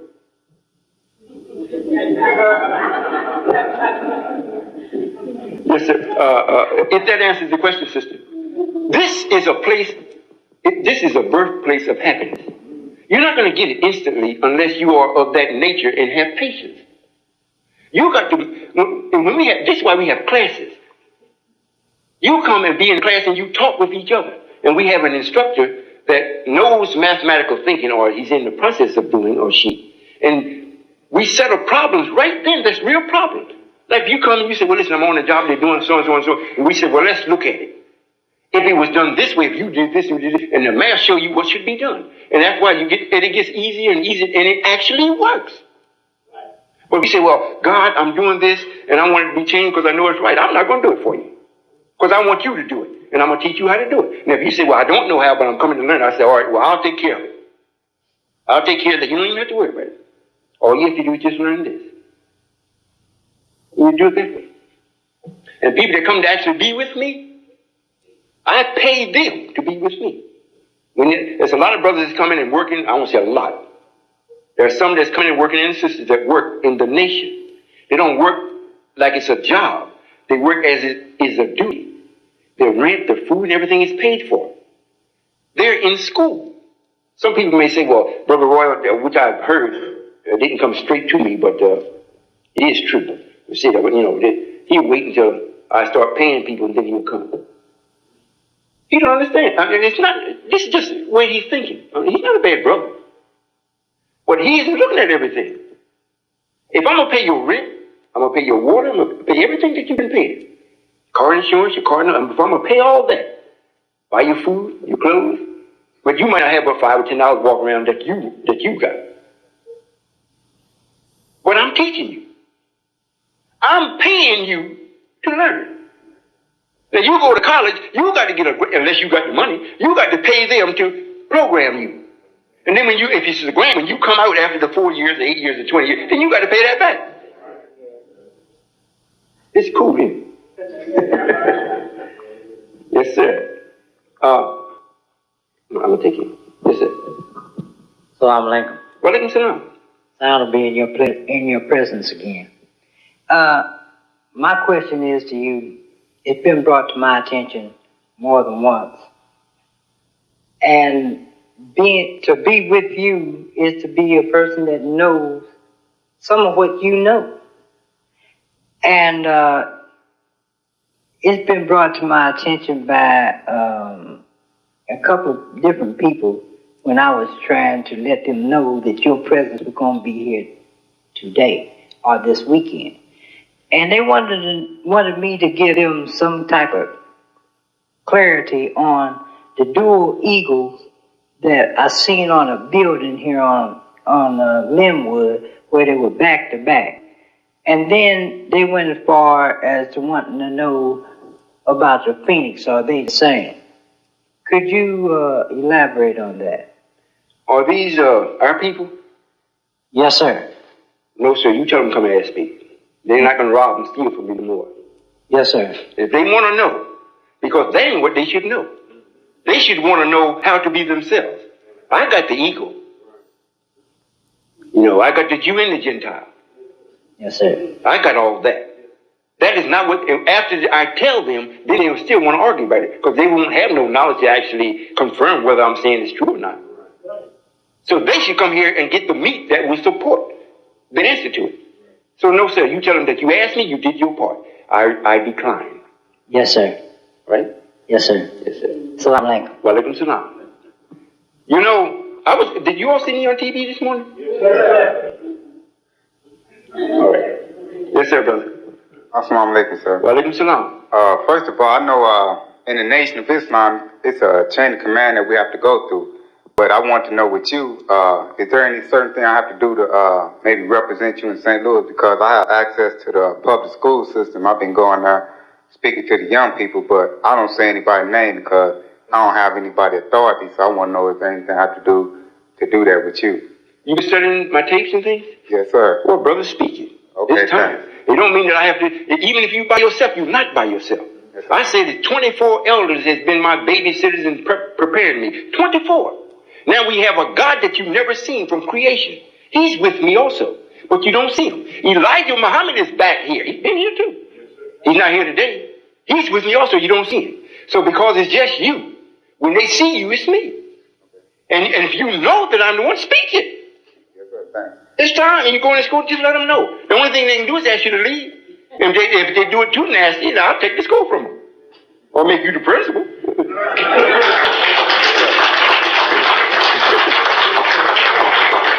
Yes, sir, and I had one more question. I was listening to your New Orleans tapes on my way up here, and I got a question. Who is Saul in the Bible?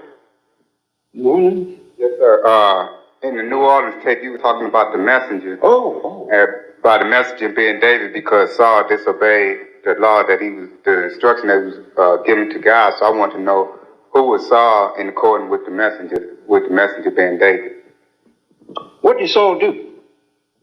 Well, according to your tape and according to the Bible, when God told him to destroy everything in the town, he disobeyed. He kept some of the women, he kept some of the money, and he was ordered to go into town and kill everybody, man, woman, children, and he didn't do that. So I just want to know who is Saul.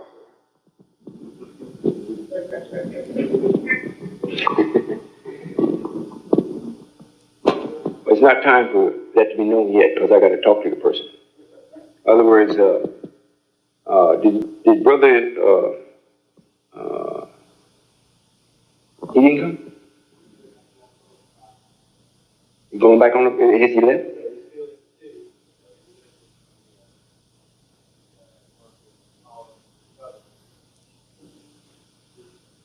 Nathaniel came into the city. The brothers sent for him to come and view me, to see if I'm really genuine.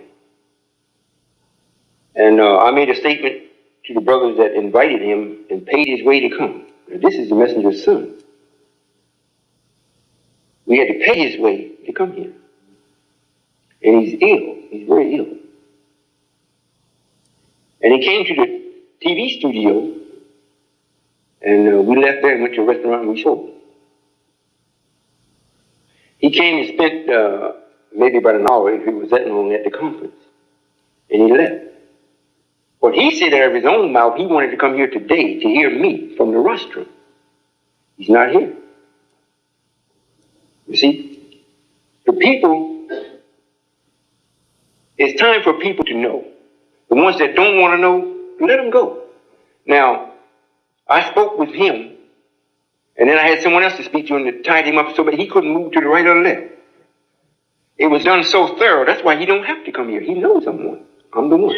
He don't have to come see now because when you did it.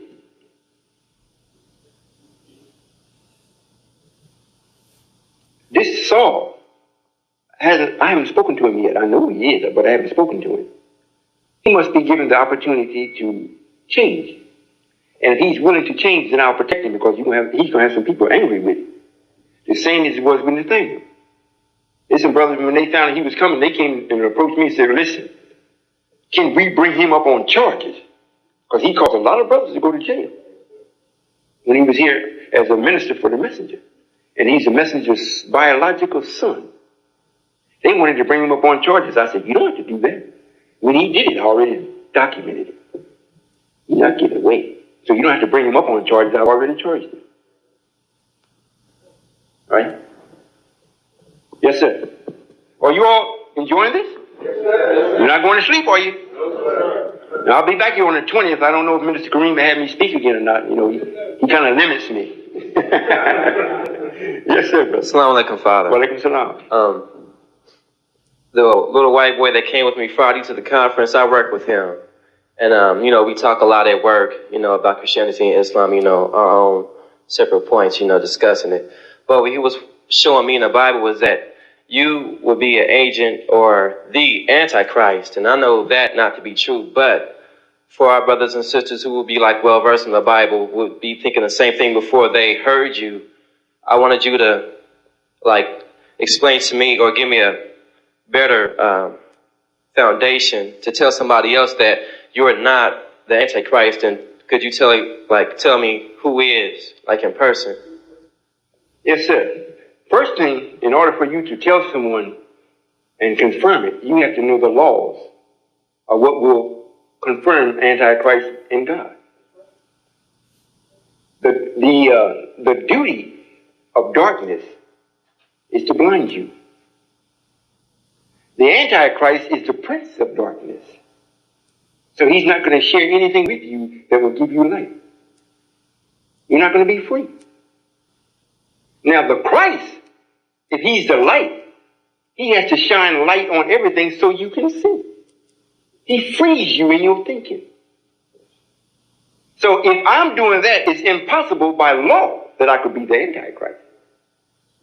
What I'm teaching you is mathematical thinking that will cause you to be free from me.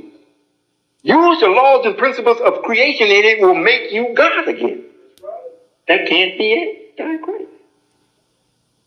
The Antichrist will use you, and he can only use you as long as you're ignorant. So he will use you, and then when he's finished with you, he comes out, and you're still dumb. The Antichrist is Silas Muhammad.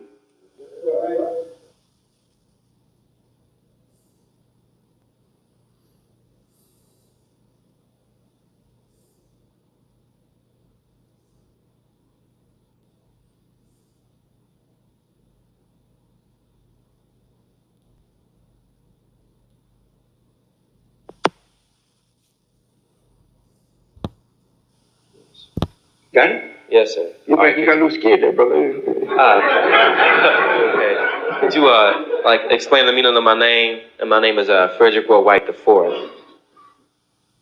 Say it a little slower. Frederick Ward White IV.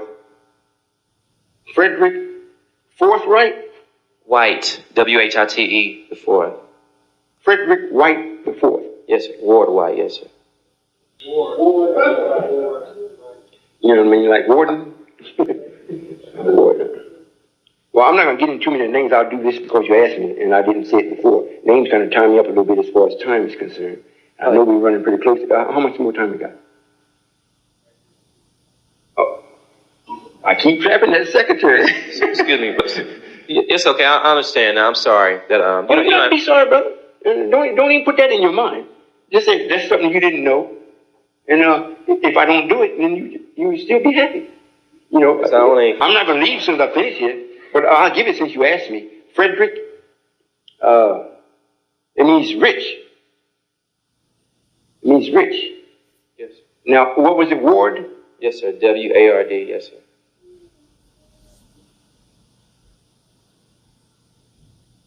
It means protection or a canister or container. Not necessarily a container, but you being the container. You can contain knowledge. And what was it? White? Well, white stands for purity. So you know, what you contain might be pure. I don't know. Yes, sir. 40 minutes? Yes, sir. Assalamu alaikum. Wa alaikum salam. I would first like to say that I thank Allah very much, the creator of the fourth universe, for coming to us on this planet Earth and for teaching us all of those things that we do not know. And for this we will be forever grateful. We will look forward to the time that we will see Allah, the original creator, who loves us so much that he allowed us to be taught by Allah, the creator of the fourth universe. All praises are due to Allah forever. My first question is this. Thank you. You're welcome. Is there a set number of entities that exist on the planet at any given point in time? Yes, ma'am. How many? We won't get into that just yet, but there is a set number. Okay, and the second question... Yeah, because, you know, somebody might think their mother can't come back while they're still here. The second question is this. When Allah, the original creator, comes back to this planet, will our physical forms be made different in any way, or will we be physically the same? Structurally, yes. But those are the ones that's with me. You will be much lighter, even in weight. You be like the light. Yes, sir. I would like to know also, how long will it be before we are able to visit the new universe after you leave this universe? Well, in Earth years, it determines upon how fast you grow mentally. It will determine when you'll be allowed to come visit me. Now, I'll say it this way. The best of minds, it shouldn't be no more than about 60 years of Earth years. However, while we're thinking the way we think now, 60 years may seem like it's a long time. You know, it's like getting in a car and we go back to Washington, D.C. like it takes a long time, as opposed to getting in a plane and you're there in a couple hours. If you're thinking slow, like we are now, 60 years, all that time? But as you grow and things continue, you continue to develop mentally. 60 years is no time at all. Yes, sir. He told me I only have 3 questions, but another brother from the other camp of laborers came to the meeting with us today, and a little bit nervous he is, so I'm asking this for him. How did Allah create himself out of the negative free zone, 7.5 million miles out from the sun? Well, I still use the same process. We don't have but 40 minutes. I'll say this quickly. The same process was used as it was in the darkness. It's just that the element of negative wasn't there. Now, what we did in the darkness, what I did in the light, I produced myself from a want. And from the want, we got thoughts. And we gathered enough thoughts, which totals up to 10,000, to produce an idea. And it just mushroomed up until now you're looking at me. You know, if you study that, what I just said, it may sound like very fast, but if you study it, it'll make sense to you. The same process is going on today. Even from the God that created himself in total triple darkness, it started from a want. You might say, well, it had to be a brain to have a want, not necessarily. When you want something, most time, unless When it's in the creative process, you say, well, I want, but you don't know what it is. As long as it's want, it's nothing. As long as it stays as a want, it's nothing. Then when you say, well, I want to save my people, then it comes into a thought. Then you got to gather other thoughts to bring about what you want. That's the gathering of the fractions. And when you get enough thoughts that will produce the single idea or the single purpose and method, then you got the formula to move out on. And you have what we call destiny play itself out. So that's how God created himself. It hasn't changed. It's just that most of the time you be sitting in your home and looking at TV or something, the principle still comes up. I want something. But you don't know what you want. And then soon you say, well, I want some orange juice. That changes the want. Now you know what you want. Now you either got to get up, go get it, or send somebody to get it and bring it to you. So that's the formula. It's not complicated. It's just like it's been so far back. It looks like, well, how could you go way back there and get that? It still happens today. It's just that there is no being produced from it other than I want you to think right. I want you to be in such a way that the God is pleased with me because of what I've done for him. That's what I want. The original God that laid his body down wanted to see what this was. So everything starts from a want. In the beginning, before there was a thought or anything, it was still matter, space matter. It didn't have no direction to it, no mindset to it, but it was in motion. Just moving, wasn't doing it, just moving. And from the motion produced a want. And here we are. You can explore that and you're not going to get out of it. But that's the beginning of it up until now. I'm doing the same thing. The God wanted something. I created myself in this negative free zone. And what I wanted to do first was to make the original law happy. I wanted to solve a problem he couldn't solve. So that's why I'm here doing that. But I'm also, like you say, I got my universe started also. And then I'm quite sure you will be very pleased to come visit me. Oh, you hold on. Yes, sir. Assalamu alaikum, brother. Wa alaikum salam. I have a real short question. What is my tribe?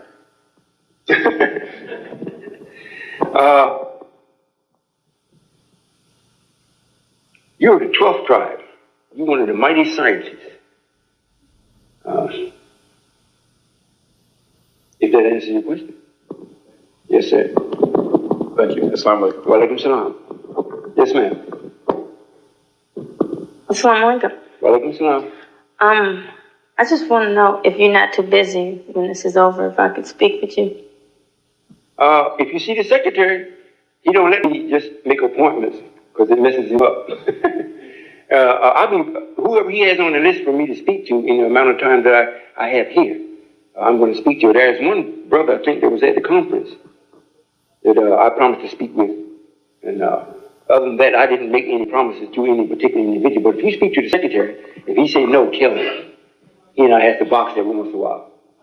Yes, ma'am. Yes, sir. Assalamu alaikum, Father. Wa alaikum salam.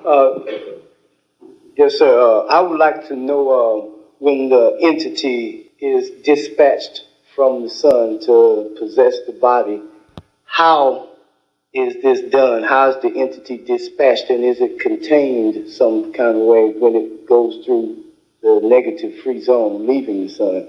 Is the entity contained or housed some type of way when it goes when it's sent to take the body? No, sir, it's not housed. It rides on the energy of the sun, what it puts out. The sun controls all 9 planets from the power that's put out from it. And by striking the planet, it makes the planet rotate. The entities ride on that power because they are power itself. So they ride on that power until they get to where they're supposed to go, and then they direct themselves. Yes, sir. One other question is simple. I'd like to know the difference between Jesus and Jesus Christ, coming from you so I get the right understanding. Are you teaching anyone this?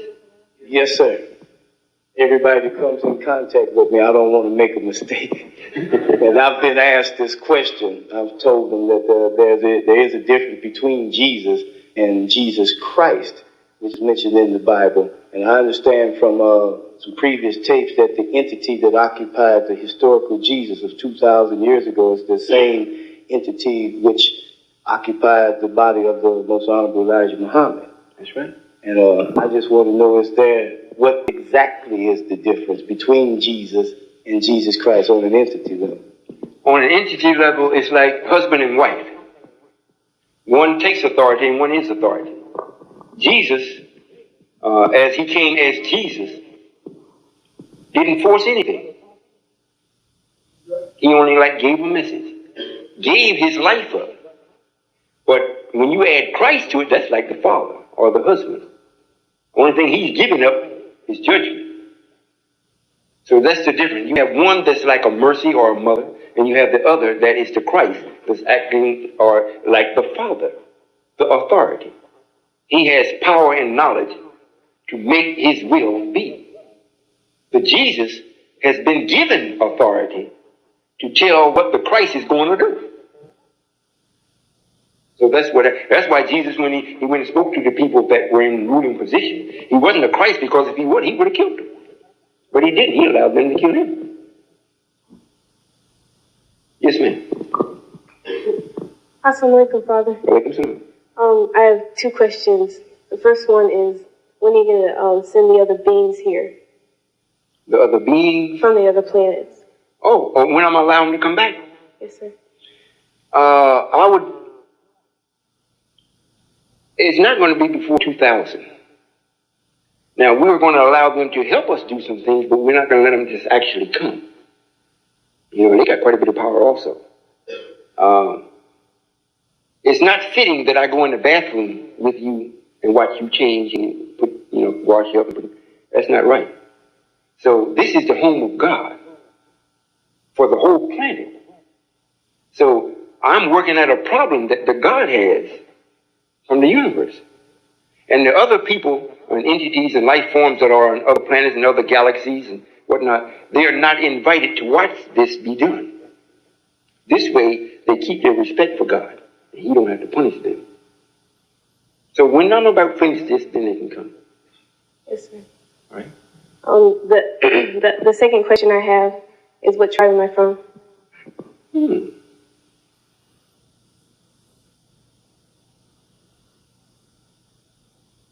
look like the 11th. The jovial tribe. Sir? Jovial, happy. Thank you. Assalamu alaikum. Walaikum salam. Yes, ma'am. Assalamu alaikum. Walaikum salam. The first question I have is, I'd like to know why are the bees, why have they been such a great nuisance this year? Well, the bees are looking for me. It's time for them to come alive and be about what. Walaikum salam. The first question I have is, I'd like to know why are the bees, why have they been such a great nuisance this year? Well, the bees are looking for me. It's time for them to come alive and be about what we made them to be. You know, the bees is a creature that we made to get food for us, or to produce food for us, or at least show us where the best food is. But since no one knows how to speak to a bee except Solomon, I'm going to teach you how to do it also, but it's already written that Solomon spoke with the bees, the ants, the birds. The bees are getting impatient, like the earth is. Like all of the other things that started to rebel, like our youth. They're getting impatient. So they come before you and say, what am I supposed to do?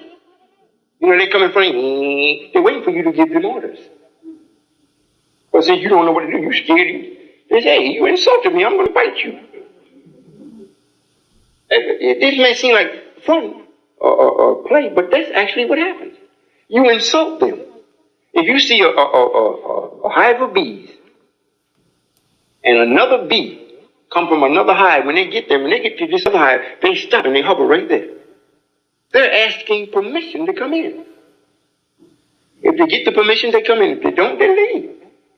And to make sure they leave, they send at least 2 guards from the hive that they're coming to make sure that that one leaves. Well, when the bee comes before you to ask you what could he do for you, and you try to hit him, you've insulted it. You see?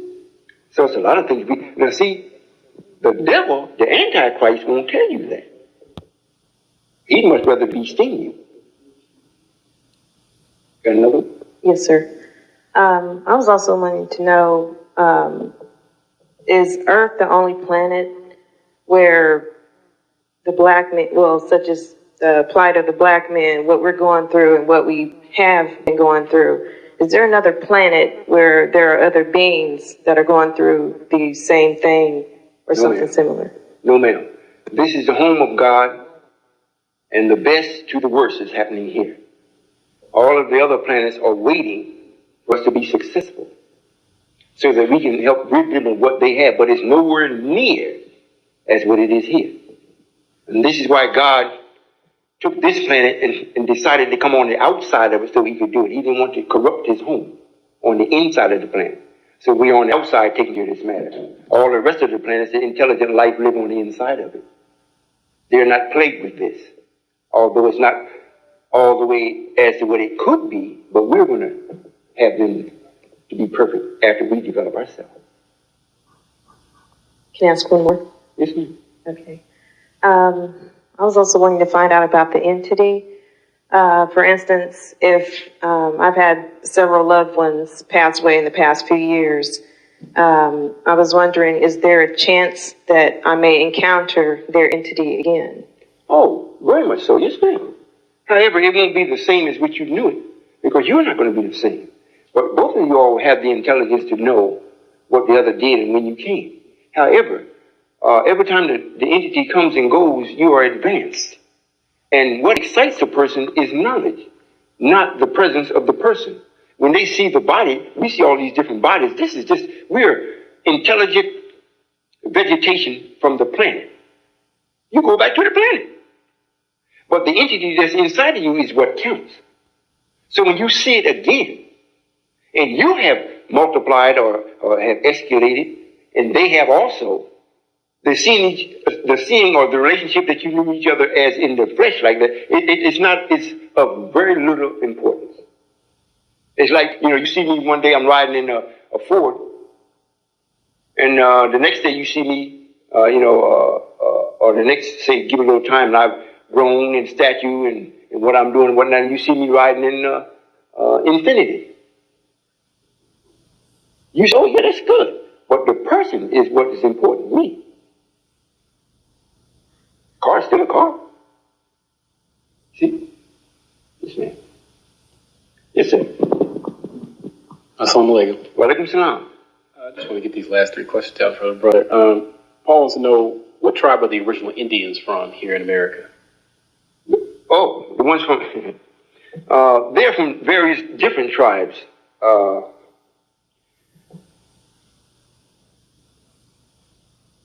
From the 9th tribe until the 11th tribe, most of them are from. Thank you. Sister kind of hit on another question from a sister out there in LA. She wants to know, if there's a mass slaughter of people, does Allah put the same amount of entities as soon as they're slaughtered back on the earth to keep the balance of human existence here? Oh, no, sir. That's not necessary. If there's a mass slaughter of them, he knew about the slaughter before it happened. But if they are a people that is counted as nothing, he didn't lose nothing. Matter of fact, he gained. They came back home. Last question is, the Indians have a painting depicting a large white woman chasing Indians and animals that are a third of her size. They have a painting in a cave, and my brother wants to know, is she styled as the angel Victoria? Because she's chasing them to the left. I wouldn't know, because if the Indians did it, they are a cursed people, and we don't follow what we curse. Thank you. Assalamu alaikum. Walaikum salam. I'm not saying it as a disrespect to the Indian, but the Indian is in very much disfavor of God. So whatever he does to survive, we don't chase that, because we took the knowledge from him to make sure that he can't do anything to hurt us. It looked like he couldn't hurt white folks either. So we don't follow him. But whenever he turns to be with us, then we will share with him the necessary things for him to be original again. Yes, ma'am. Assalamu alaikum. Walaikum salam. I came from a Christian background, and since I know people here that's in the mosque and stuff, and they're teaching me how to keep negative off of me, I go to school 5 days a week, 5 days a week. And it's a lot of negative down there. And since we ain't gotten a conversation about religion, and I tell people that I'm studying about Allah and the mosque and stuff, and ever since, they're supposed to be my friends, ever since then, it seemed like they turned away from me. And how do I keep the negative off of me instead of bringing it home every day and keep the positive on me? What grade you in? I'm a 12th grader. You're 12th grader? Yes. You live with your parents? No. I mean, you live with, in other words, you don't support yourself? No, I stay with people that I consider my parents, which they are. In other words, they support you? Yes. And they are of the opinion that you must go to school? Yes. But it's just the point of people, it's a lot of negative down there, and I'm trying to keep negative. I'm trying to show you something. If you could stop. If your parents will let you stop, you don't have to graduate. You belong to me. I haven't taught you yet. That stuff they teaching you is making an enemy. And to prove that it's making an enemy for me, you even just talk about me. The friends that you thought were friends are going away from me. So they're not producing no loving child for me. So if your parents will allow you to stop. And start studying what we teach. If you need employment, we're getting things where we can employ you. If not, I'll make somebody hire you. But if you're going to keep your duty to the righteous, you can get employment. If you're going to take it and be like you're independent now, and you don't need nobody because you're making your check, I can't condone that. Or I won't say I can't, I won't. But are you a mother yet? No, sorry. You know, this is what we were talking about before, about being the water here. And you are still a girl or a woman. What we are concerned about is how you think. Because when you do produce some fruit from your womb, anybody can do that. But what are you going to put in the child's mind after it gets here? That type of behavior that will turn away from you because you even mentioned God? However, if you come and be with us, you will have a good man, a good child, and a good future. But with them, that's a dying system. Matter of fact, it ain't dying, it's dead. It's just that we refuse to let the dead go. I'm not saying it's your fault. You're doing what you're instructed to do. I'm just telling you what I will do. Now, in order for you to continue to go to school and see all this negative and it's dumped on you because of this peer pressure and what they think you should do, and you know better or different, you have to gain the strength from another brother or the minister or from within yourself, the power of right. Just go to school to get what you're supposed to get as far as what is being taught, that is a formula that's true. Get that, and that's all. Don't even worry about passing. If you go to school and what you're reading is absolutely right, and you should know that from math, well, then that's what you take. The rest of that garbage, let it go. If you go to school and you got to go, just go and deal with math. They can't trick you in that other than the philosophy that they put in the problems. Jane went to the store and they did so and so and so and so. And that problem that they got up there is making you serve white people. But the math of it don't belong to no one but us. So if you can exclude his philosophy and deal just with the math, go. Fail all the other courses. Don't even worry about it. So when you come to talk to me, you said, yeah, I learned the math. I said, I see you did. Would you like to go and do this? Or I got all these brothers over here, they're not married, which one you want? Yes. Because the brothers are now telling me, hey, well, hey, you got to do something with God. This is real. In other words, you might say, well, I didn't come for this advice. The advice of God is absolutely 180 degrees of this world. It is. And because you don't see me, and you live with other people that don't know me, and the friends that you think are friends, when you talk to them, and they don't know me, they put a pressure on you for you to check your own thinking. Maybe you might be flipping or going off on the deep end. That's not going to help you. I am God. I really am. If you actually submit, not to me, but submit to the thinking that I am, how I am and what I do, I actually protect you. And you don't have to see me. I don't have to call you. You don't have to call me. I protect you. Because as you're talking with me, the angels see you and they see me. They know if you need to be protected, they'll protect you. And especially if I order them to. And everything will be done for you. You'll be left free to actually learn. You see? You say, how old are you? 18. You're 18. 3 times 6. Your water should be real good now. Meaning that in other words, if you have been raised, properly raised, and what causes a person to raise are formulas. You know, like you had to learn your timetable. That's a formula. The timetable don't give you, it's not an answer to any one problem. It's just a formula that will give you the answers to many that comes up. So that's how people are raised, from formulas. Then after you got the formula, if you want to go into a specific attribute or business, then you can apply yourself to that if that's what you like. But you got the formula. And this way it don't make you a slave to that. If you ever change your mind, you want to do something else, you got the formula, you can do it. I'm God, I will protect you. But you have to really want it. Even if you're in the house and your mother says, child, you're not going to quit school, don't even worry about it. Go into school. When you come back home, your mother says, well, you know, I was thinking, maybe you shouldn't go to school. What would you like to do? Well, I'd like to go down to the temple and see what they're doing there and learn. Or call the minister up and tell them to send somebody. Or we got 800 number, call us up.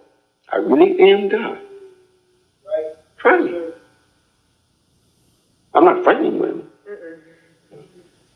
It's just hard to believe, isn't it? Try me. What you can think of, try me on something small, then something larger, then something larger. And when it has been proven to you, then you make a move based on what I've instructed you to do. If you don't want to quit school now because you really don't trust me, I don't blame you for that, because you really don't know. Maybe do something, well, maybe you want a new pair of shoes, or something that has been denied to you in such a way that you just really think it's not going to happen. Try me. I'd love to do that. Okay? Thank you. I know the time is running. Yes, ma'am. Assalamu alaikum, Father. Walaikum salam. I really have it's one question and a statement. Okay. One question and a statement. Yes, ma'am. Before, be careful. I would like to answer this because I still didn't answer the sister's question, how you get rid of it. It's very difficult for a female to get rid of negative, especially if it's been placed on her or in her. It's like, you know, when your hands are dirty or your body is dirty and you go get the water and the water washes it, you know, and it'll take the dirt off and hold it, but it'll leave your body clean. It's the same thing spiritually. When someone puts negative on you or in you, you can't get it off. The water can't let the dirt go. It has to go through some type of charcoal or some type of filtering process, or the sun has to draw it up, take the dirt out, and then send the water back down clean. So what will help you in the negative, you would have to come to the temple, or you'd have to be in contact with us pretty frequently, so that you would have an understanding of what they're doing and why. And when you understand it, then you can say, oh, I see. Although you might not like it, but you still understand it.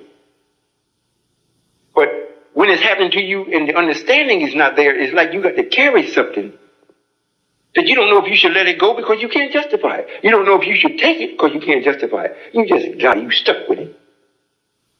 That's all you got to do. Just pick the phone up and just call 1-800-331-7668. I'm in trouble. Well, what is the trouble? So and so, this is what happened to me today. And you got to do that more than 3 or 4 times. Believe me. If you don't want to call 800 number, call down here. Get my tapes. You got a tape player? Do you have any of my tapes? Well, just in your leisure time or whatever it is, just listen. I really am God. Right. Yes, ma'am. I noticed lately now that I have been attracting a lot of brothers' attention, and I'm not looking because I have a brother, and I was wondering, why is that happening? You look good. Well, you do. You have the look of today. Now, this don't mean that you have the original look about you. You have the rich, dark skin. And you have a happy look about you. It's not so much the brother want you, per se, but they would like to have your replica. They like to have someone that looks like you. Now, they don't have to be your height, your size, but to have the spirit that you carry. They would like to have that. So since, if you were the only one that's around them at that time, well, they would, they're attracted to you. But if they're brothers, they know where to stop. But they would like to have someone like you. I have one more statement, so to say. The first time I seen Mother and yourself, it was like I had already knew exactly what you looked like, especially Mother. I was out here in front, and she came around the corner, and I was so shocked because it was like, I knew exactly. It was like maybe she came to me in a dream or something, or, she was just like I had knew, I know her. I was wondering, did she come to me or have I seen her, Well, it may have been like I think the brother that had asked me about or the sister that asked me about the entities coming back and we didn't recognize each other. You may have known her before she was dispatched from the sun. Because most of you all knew each other before you came, because you came to do a duty that's in harmony with each other to make sure that I don't kill everybody before I keep the promise. So it may be. My daughter that we call Mother, this is the first time she's been in the God family. She was a very beautiful person.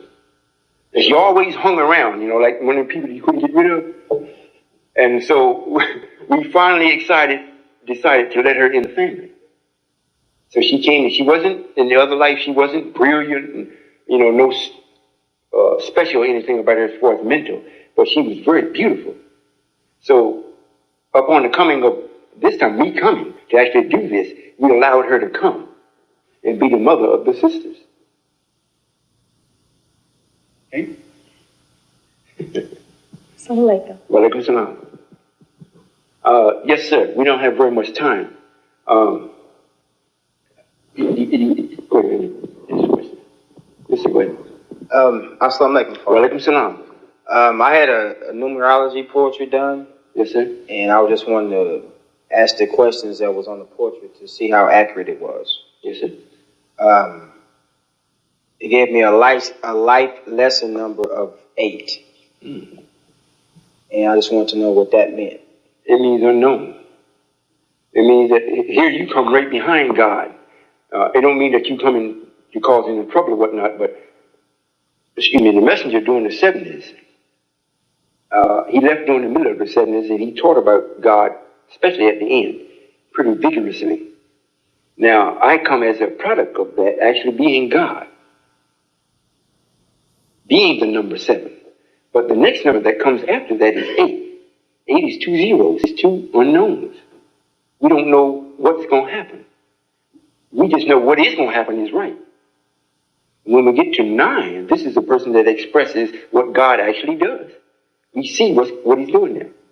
So in the character of the number 9, if it's a life lesson number, and your number is 8, it means that you have vast capabilities. But you are a person that don't know which one you want to do. As far as which side or? No, sir, not as far as which side, as far as righteousness or unrighteousness. But you have so many things that's righteous. In other words, so many talents, so many attributes, so many things that you could do that definitely contributes to the well-being and the civilization of the man, of the black man, or of God.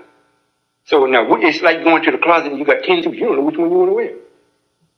But all of them are yours. You understand? So that's, and it would say life lesson. To actually learn, you can't learn a life lesson in that. You can only live it and pick out whatever you want to do. In other words, you're a person that can live and do many, it's like a jack of all trades and can master them. In this devil's word, it says jack of all trades and master none, but you can master it. Got it? You from Dallas, right? You been calling? You want to come up with us? Yes, sir. Just hang on. Casma. Yes, sir. Okay. The second reading they gave me was my soul number. Yes, sir. And it was 33, and opposite set was 6. 33. Yes, sir. But it has to adds up to be 6. Yes, sir. It means God. That's all. In other words, the 33 is like a double portion. It's a power number. It's not a single number. It's twice. But since you're with me, you don't have to worry about negative and positive. You just be God, God. Okay? And the number 6, you make decisions. Number 5, you're looking forward and backwards. And number 6, you make the decision on what you looked at in 5. Right? The third they gave me was my outer personality number. Yes, sir. And that was 52, which added up to 7. Well, then this lets people see you from what you are from the outward appearance. God, the new one, or at least with me. In other words, your outer vibration carries the aura of God, the new God. You belong to me. Whether you say anything or not, your countenance carry that. Okay? The last that they gave me was Path to Destiny, and it was adding my soul number with my outer personality, which is 13, which came to 4. Well, that's very good. It means you are a beginner, and you bear witness to the beginning before you. It'll make sense to it. No, sir. I was trying to catch it, but I really don't. 4 is a number that bears witness to that before it. But it's got to do more than bear witness. It has to do something. So it's like starting from 1 again, but you're not 1. So it's like you're beginning, but you're bearing witness to that began before you. It's like, well, I bear witness that Honorable Elijah Muhammad had to be the messenger. But I'm with Father, the new God. Got it? I have to get the tape and kind of work it out a little bit. Go ahead and work, brother. You got it. The second thing, well, I guess the second part of that question, in Dallas, you told me that my name, William, meant that I had a job to do or I've done it. Yes, sir. But you never told me which one it was. Do I have to do it? Have I done it? You still have it to do. You're being prepared now to do it. You're not old enough or wise enough to have done it. So if you're going to be with me, I'm just getting started. So we're going to be together, brother. I'm going to do my job and duty. You're going to do your job and duty. And it's combined. We're going to have something to do forever. Okay? Yes, sir. We're going to take the sister behind you, if you will. Right behind you. Okay. I just want to say this last thing, which is just tell you in a physical that I love you. And just to let it be known that I do. Well, I'm gonna let it be known I love you. Assalamu alaikum. Alaikum salam.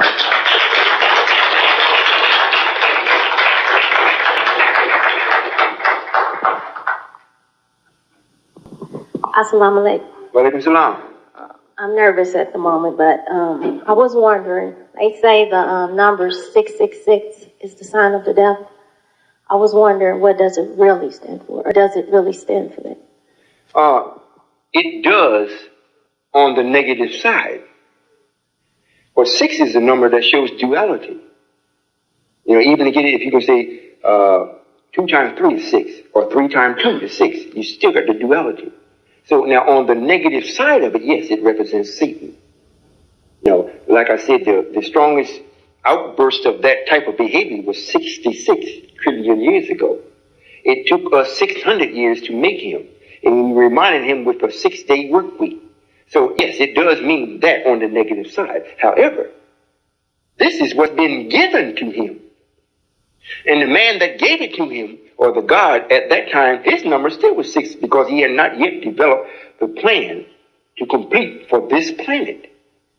So his knowledge didn't go no further than the 6th planet, which is Mars, and part of this, enough to get me started. You see what I'm saying? So this devil got his power from us. So it represents both sides, according to which one you want to look at. Yes, ma'am. Walaikum salam. I'm